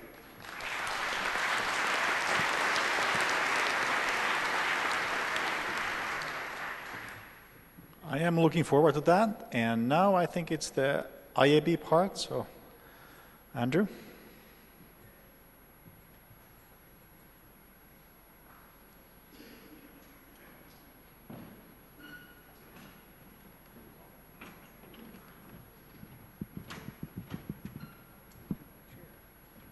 Sorry.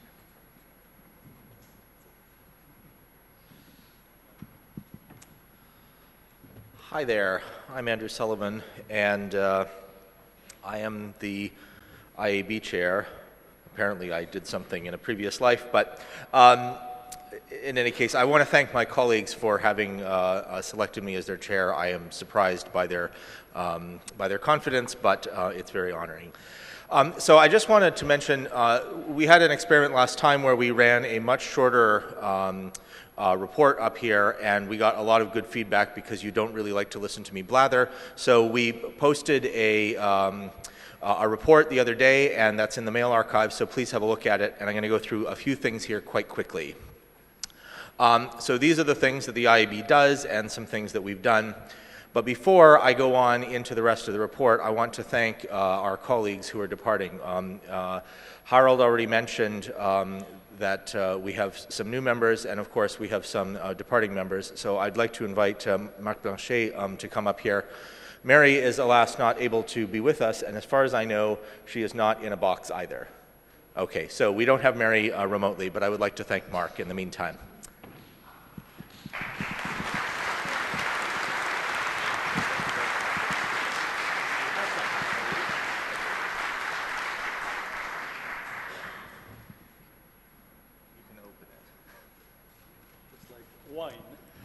I'm afraid that one of the things that happens to you when you join the IAB is you have these long days, and somebody comes up to you and says "Iana" in your ear, and you get all dangerous. And so we decided to provide some relief.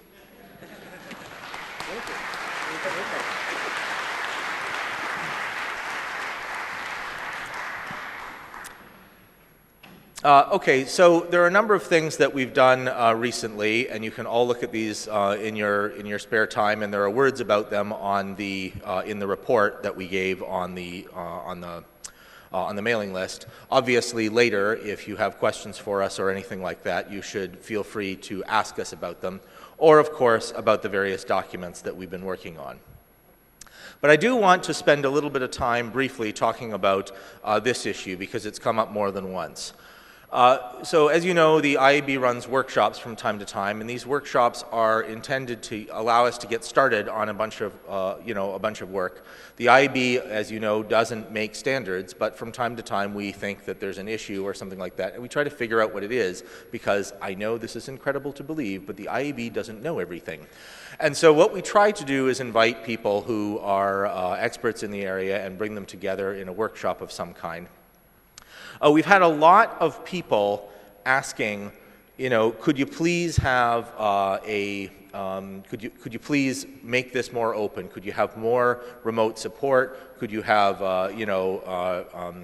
remote participation and so on? And we understand this desire, and we also feel it. But we've thought a great deal about this, and we posted a detailed explanation of the IAB's views about this at that link there. Joe Hildebrand posted it.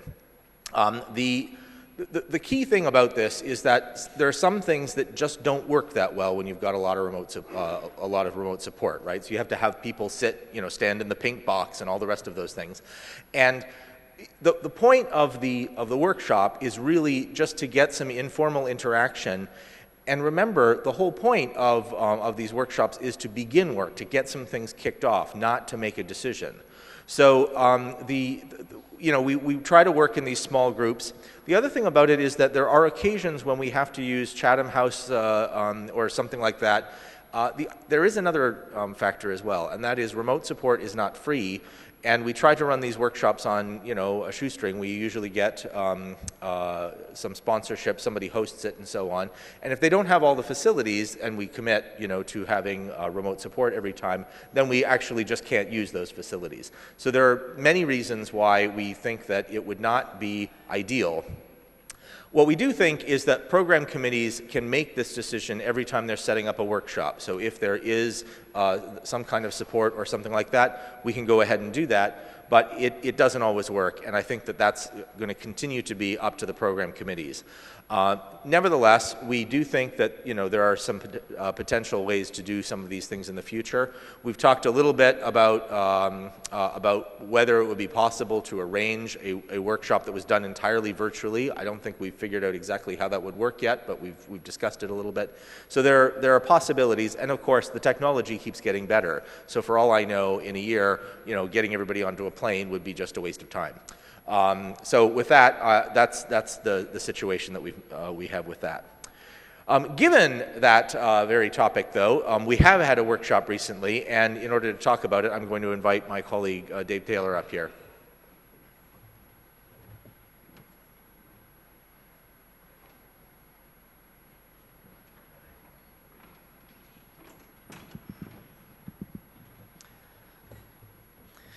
So it was about a year ago at the IETF 92 plenary that we gave a report out on an IAB RFC that we just written on smart object architecture.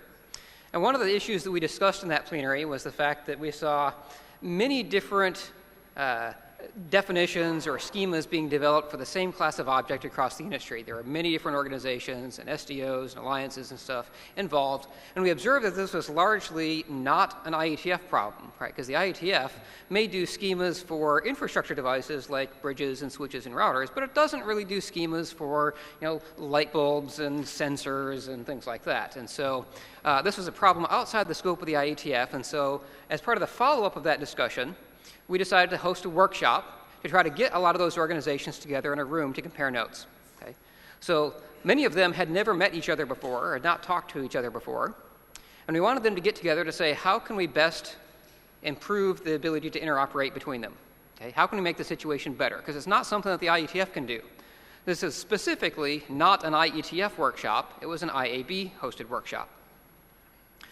And so we had more submissions than we expected, right? Our host, which was Ericsson, had a room size that would accommodate about 40 people maximum.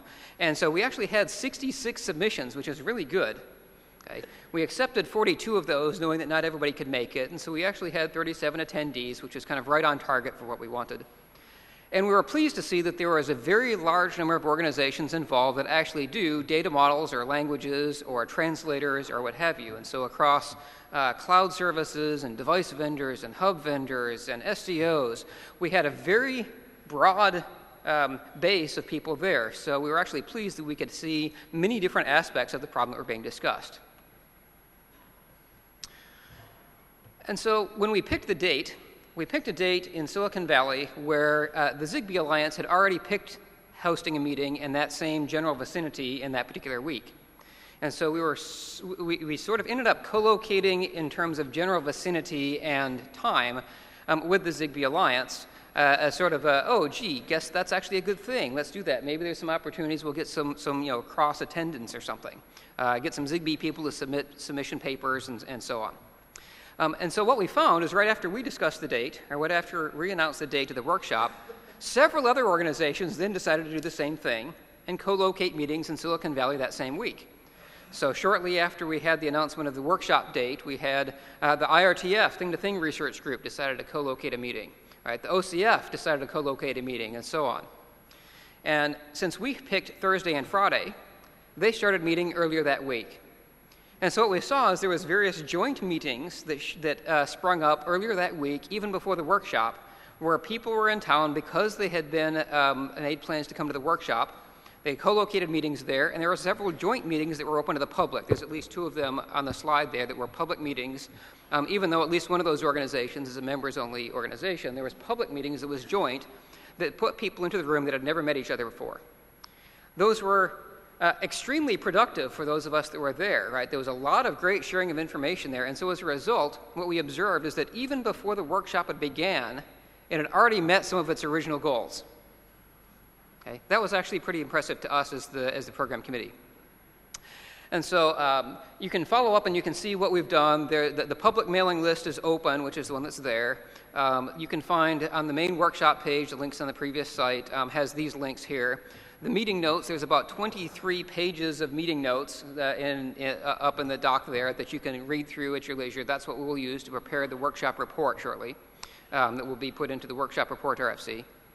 And one of the outcomes afterwards is because the goal of the workshop was ideally to be this one-time event that would generate those other organizations kind of doing stuff together that the IAB didn't have to facilitate afterwards. Things would kind of take on a life of their own. That was kind of our goal, is to say, what could we accomplish that was there? And one of those things was this notion of having a shared repository of how do I find links to different organizations' data models, right? There's many different repositories that are out there.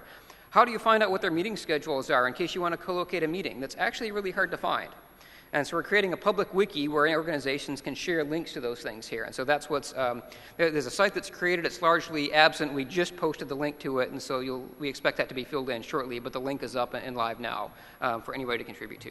And again, those links are all on the main workshop page hosted off of the IAB site. So if you have any questions, we'll take them at the mic later. Thanks.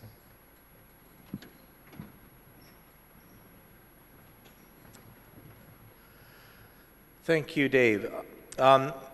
Now, I mentioned that the purpose of many of these workshops is to get things, some work started. And of course, the way that we get work or the way we organize work in the IAB these days is in our programs. So Suzanne Wolf, who is the lead for the Names and Identifiers program, is going to come up and talk a little bit about what that program is doing.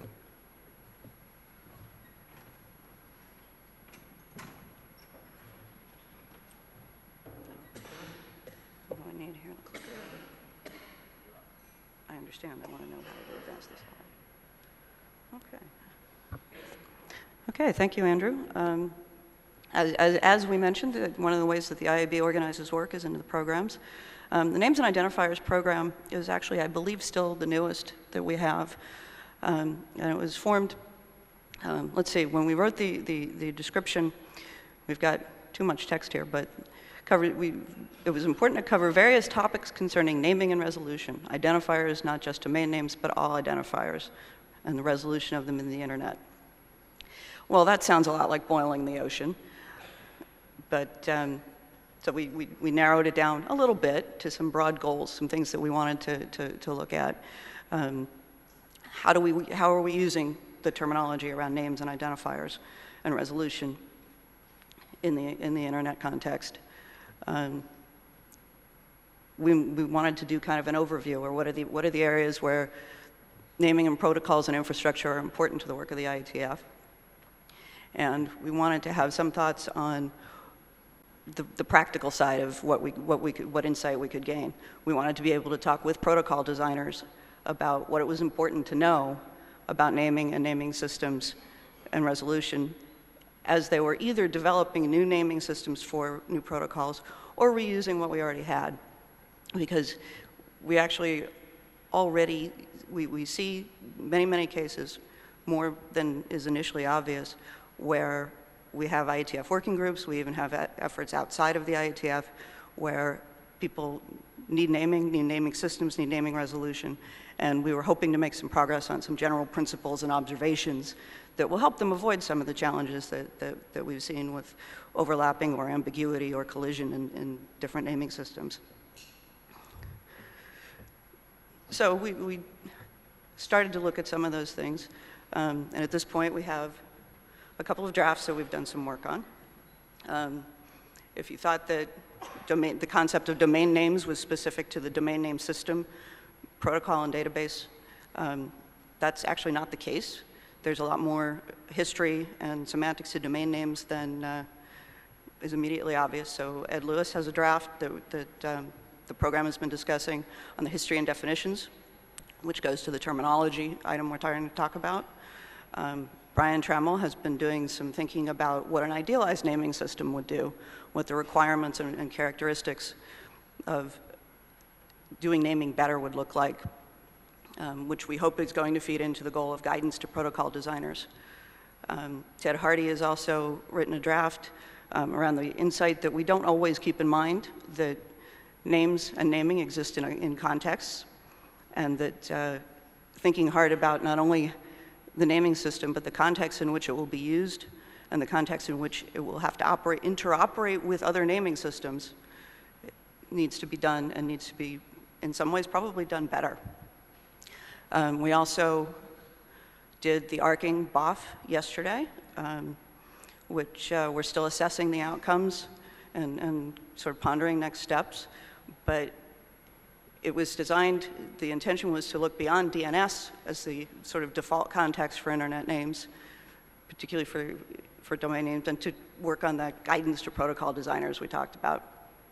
So it's not clear yet where a lot of this is going, but it's starting to feel like it's got some momentum to it. There is a public mailing list, as with all the programs. There's a public mailing list for discussion. If you're interested in these topics, go ahead, read the drafts, comment, join the mailing list, and we will be probably among the possible outcomes of the arcing BOF, maybe more work for the program also. So if you're interested, please follow that, and any of us would be happy to talk to you. Thanks.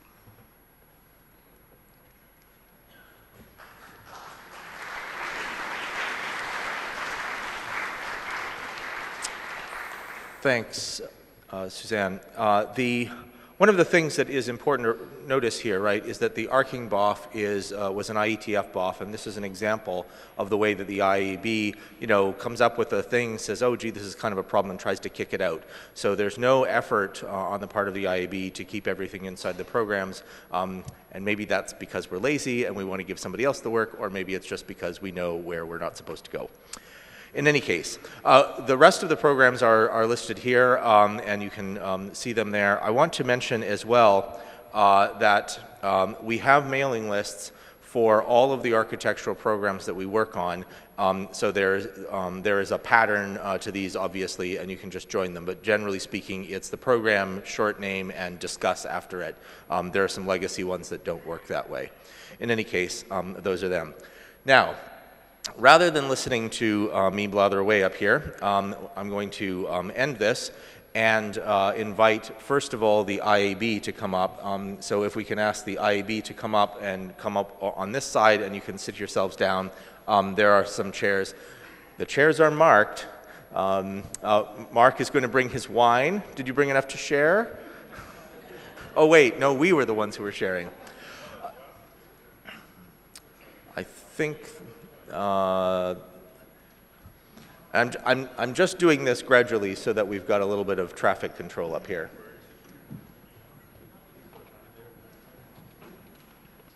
And we've got the IESG can come up and join on this side.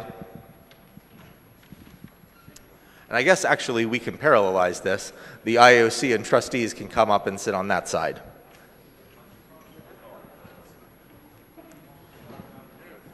Not crowding? No. Try not to crowd.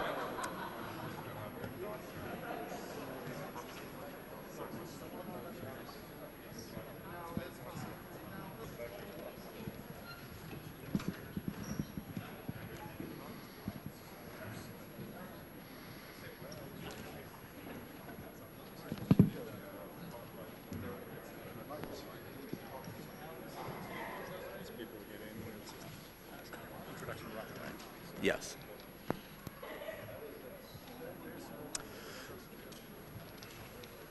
We didn't put it down. I see.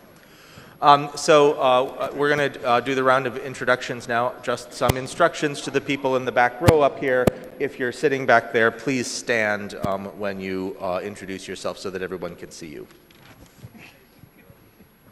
So why don't we start down there in the back and we can work our way across. Ray Pelletier, IAD. Microphone. Mike. mics. Hello, breaker one. There, it's working. Ray Pelletier, IAD. Kathy Brown, the Internet Society. Robert Sparks, IAB. Russ Housley, IAB.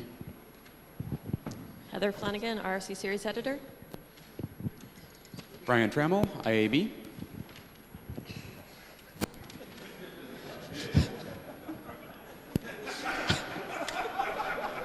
Ralph Drums, IAB. Lee Howard, incoming IAB. Eric Nordmark, IAB. Martin Thompson, IAB. Marc Marchais, not planning to come here, but I've been asked to come.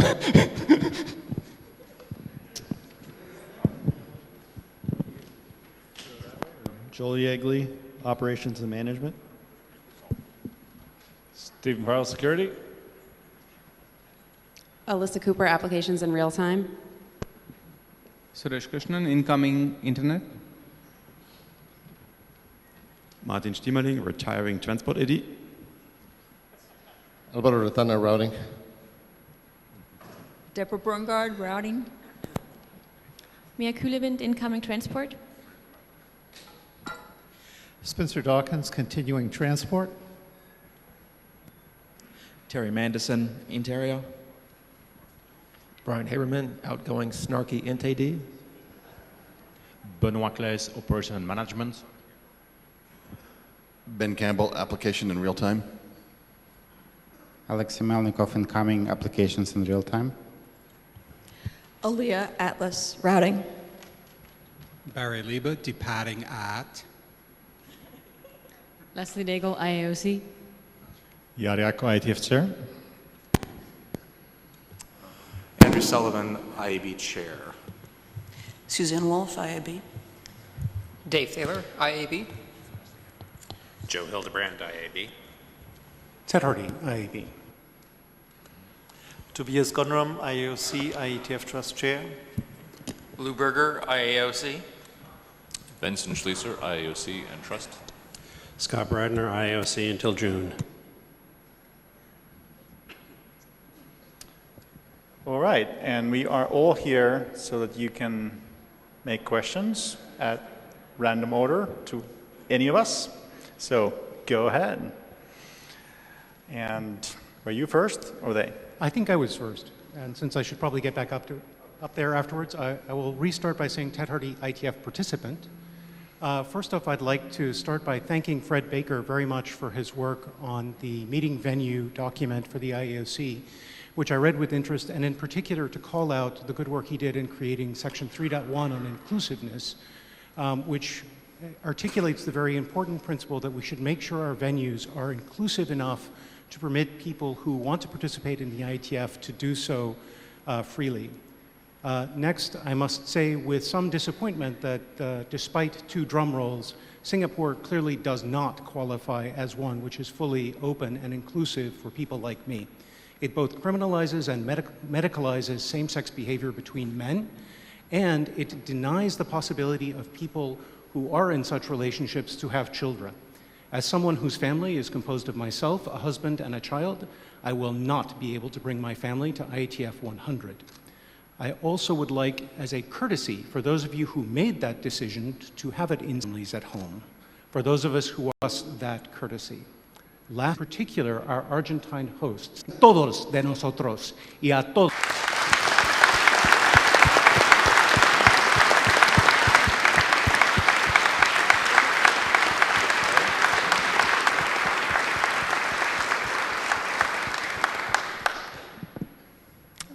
Don't see anyone jumping up. Going to the left mic. I have a couple of concerns and consensus. There seemed to be a conflict thing, and it seems to me that application area of the stack. And now I don't political issues there, industry, and asking why is this? I got no answer to that. And I'm thinking, well, there should be. Is that something that working group or even ISG and IAB to do? that come down from the top on innovation.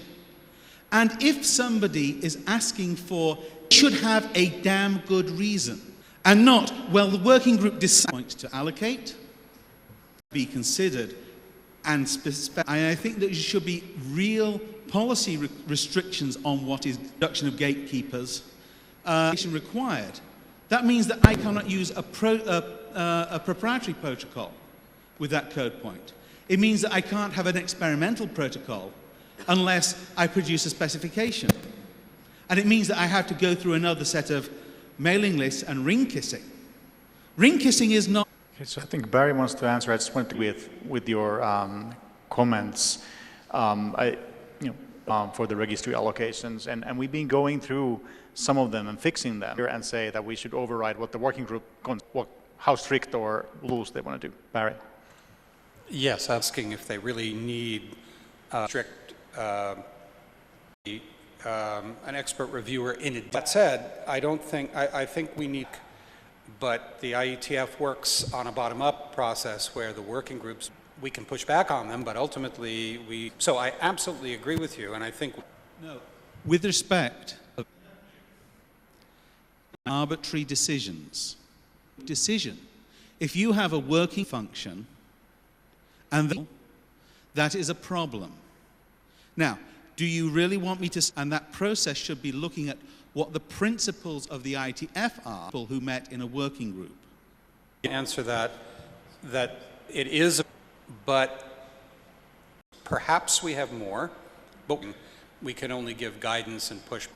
Yeah, and there's also some practice as a community and fixing them, and that does take work. So, if I ask my question, does...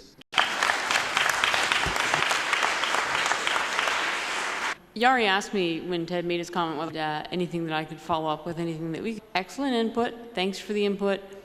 We do what we can, trying to understand them. We are never going to pick sites that work for everybody for any number of reasons, but as I said, point taken. IOC, I'd like to add to that. I think we could do better. And I think having that input allows us to future selection process. So I capture it in the document that Fred is working on, and I think we should have it as a useful thing for me to hear. I hope we'll do better. I'm sorry. Go ahead, Stephen. Yeah, great. Yeah. Great. I think at least an oops would be good.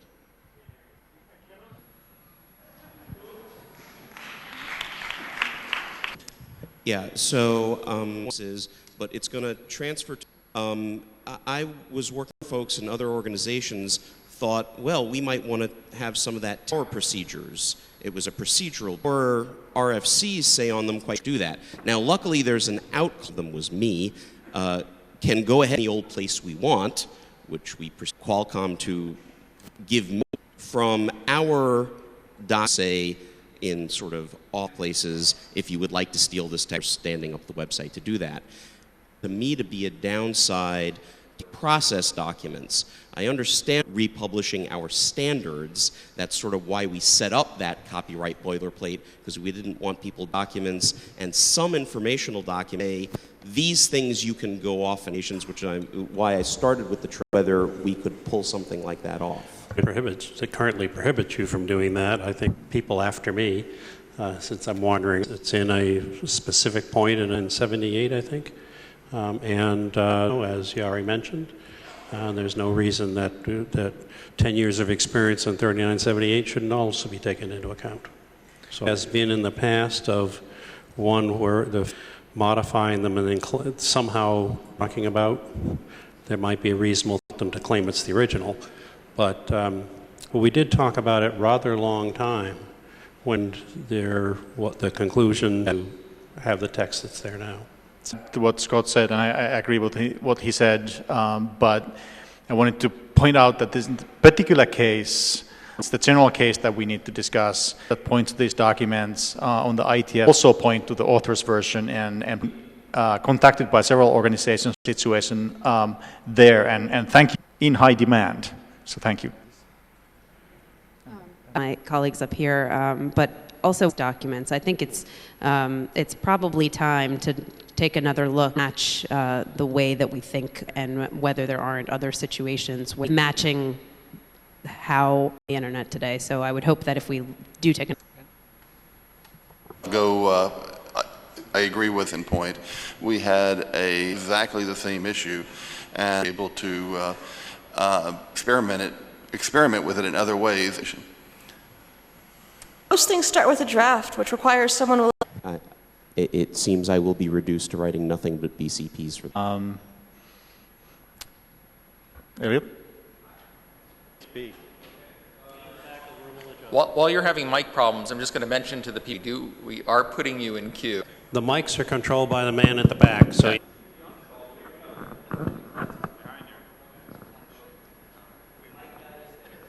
Okay.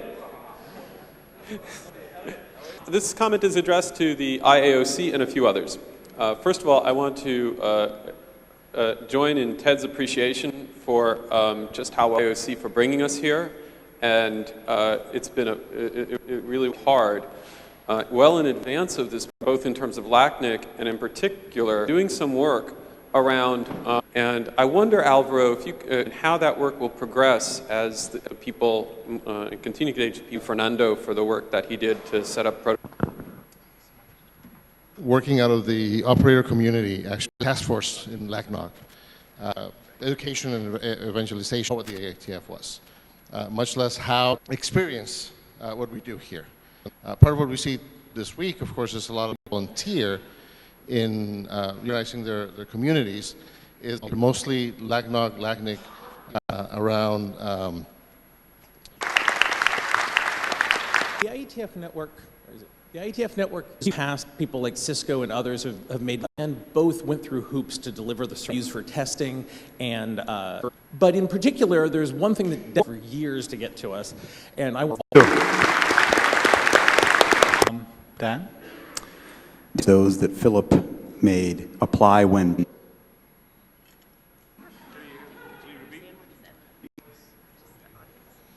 was much the same arguments as those Philip made apply when it's used to block proposed work. Sure. Some involve XML, some involve JSON, and sure what other comment I could make. I mean, but if there's if right now. Editor not to publish because of evasive monitoring prohibition. General issue, and I think part of in the earlier question, it applies here as well. I want to sit here and override what the religions and sometimes there's some guidance on how you should do, how that affects. He won't be able to tell. And it's the difference between, there's a big difference between the case that Phil was talking about and the one that John just mentioned, because on the network. And therefore, since we have that consensus, no, you shouldn't publish this thing that enables that. We do not have some sort of gatekeeper function. And I think that point... Great venue and a great country, and I hope I'll do one and then you go through the queue. One of the people who access, I'm not going to say participation, listening to your Internet of Things will and allow people to, probably a lot to learn for a lot of other. Quickly, because that, the idea from Dave's report, essentially the day that they got written. But it's also the case, and I mean we see this here, right, that we reorganize things in order to deal with the AV. That is an important factor. I think that we'll see over time the technology will get easier and more ubiquitous, doing such a fabulous job already. So but do feel free to hold us to it. So maybe I'll just do that workshop, but there was a minor accident. It goes, and I was in the program committee, and I'm enabling the sort of the broader community. That's one part of the discussion, and I was really sorry. A person on the remote queue. Again, my name is Sean Turner, University on the IAB. Make sure that people will actually give the NomCom a hard job. Okay. The second point, I will say, apologize, I'm not picking on anyone on the IOC. I really think that there's actually not more people behind me, the same thing. Your choice is actually making my job harder. He's one of my co-chairs. I really think that we need to understand age gender, geographic. If you are more people on there that understand this. We certainly understand a lot better now than we did. I'm sorry. And what? We didn't think of it. There are a lot of things that we didn't. We haven't known what we've been made aware and much more sensitive to visa issues but we're not omniscient. Yep. We have thought of, we did not. Tobias and Leslie? Yeah, and I agree with what Scott just said, and on the IOC. I actually think part of what Fred is doing is to the community. And I think it's so important. Yes, more diversity is on that, but I'm saying we should also make sure that it's captured so we can follow it. We didn't do the right thing here. At least that's my personal statement. I can't speak for the whole IOC. I can only talk for myself. We didn't discuss it, or at least I didn't, and that was a mistake. So levels, permissionless innovation, you get to do lots of things. Everyone can come and participate. That we did wrong. No one's continuing to pound on it isn't going to. Tobias, did you want to say? Yes. And yes, then Leslie? Yes. So, echo and want to maybe share some thinking. So to echo, one of the reasons for that was indeed to. I gotta hold up here. You didn't know about this. We had, to my recollection, not about this one. And so we have to balance quite a number of different have in Asia are at this availability and other requirements. Sometimes there is no perfect solution and kind of the least worst choice sometimes. That's my personal. Or I personally didn't know. The committee. There's a queue. Thanks. Absolutely not intended to be, as already stated, there fact o' life of technical community in Singapore. It's perhaps not irrational to think that there are students who are unable to come to our equally personally. If the community for input, then we actually need for a year of negotiation on the hotel. How do we get the input, have a rational, manageable, that will actually meet the expectations of and emotions or right or wrong, a sense of what the community as a whole, we've got to write hotel contracts, we've actually got to make. So, Stephen, remote attendees, and then the remaining questions on the queues, but we are out of time already, so. I will be brief. IAOC do fantastic work up, down, and then, and that's the thing to target. It's, let's be the fact that we're transgressing, and I'm brief. There you go. Dave, can you rejoin?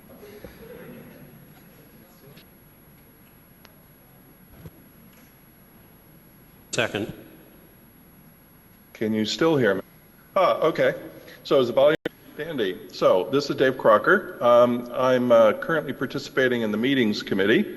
Leslie said most of what I wanted to say, but I have two things to add.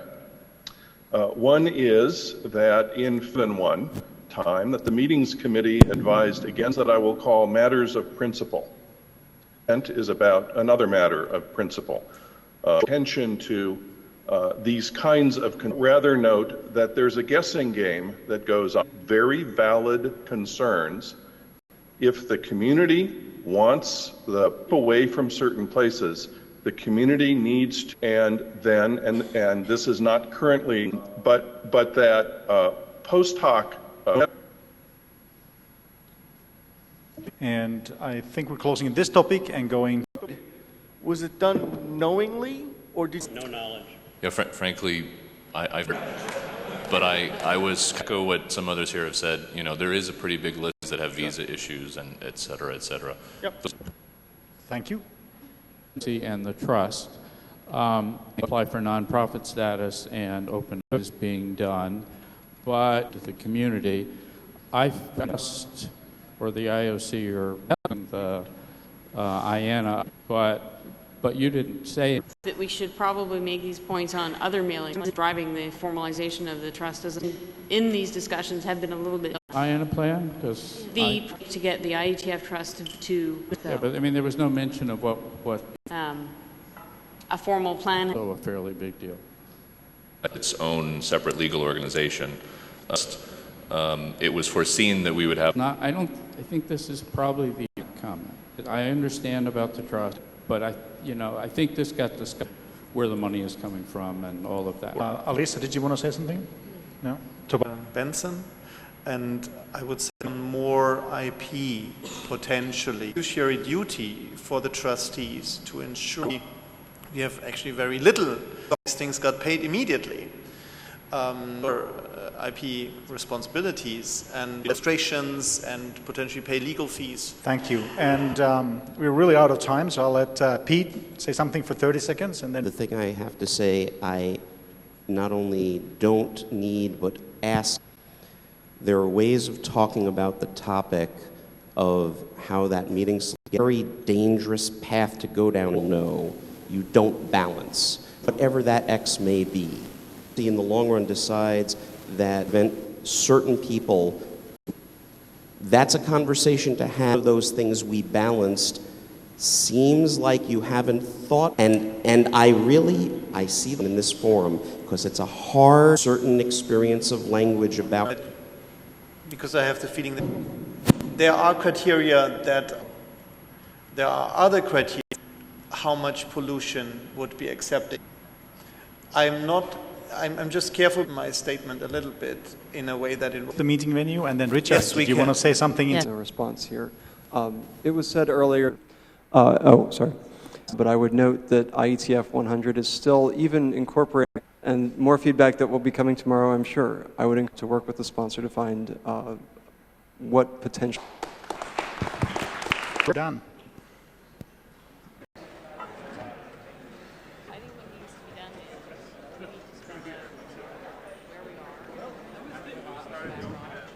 I was thinking about when I saw, I'll interrupt the meeting for 10 minutes to get on my...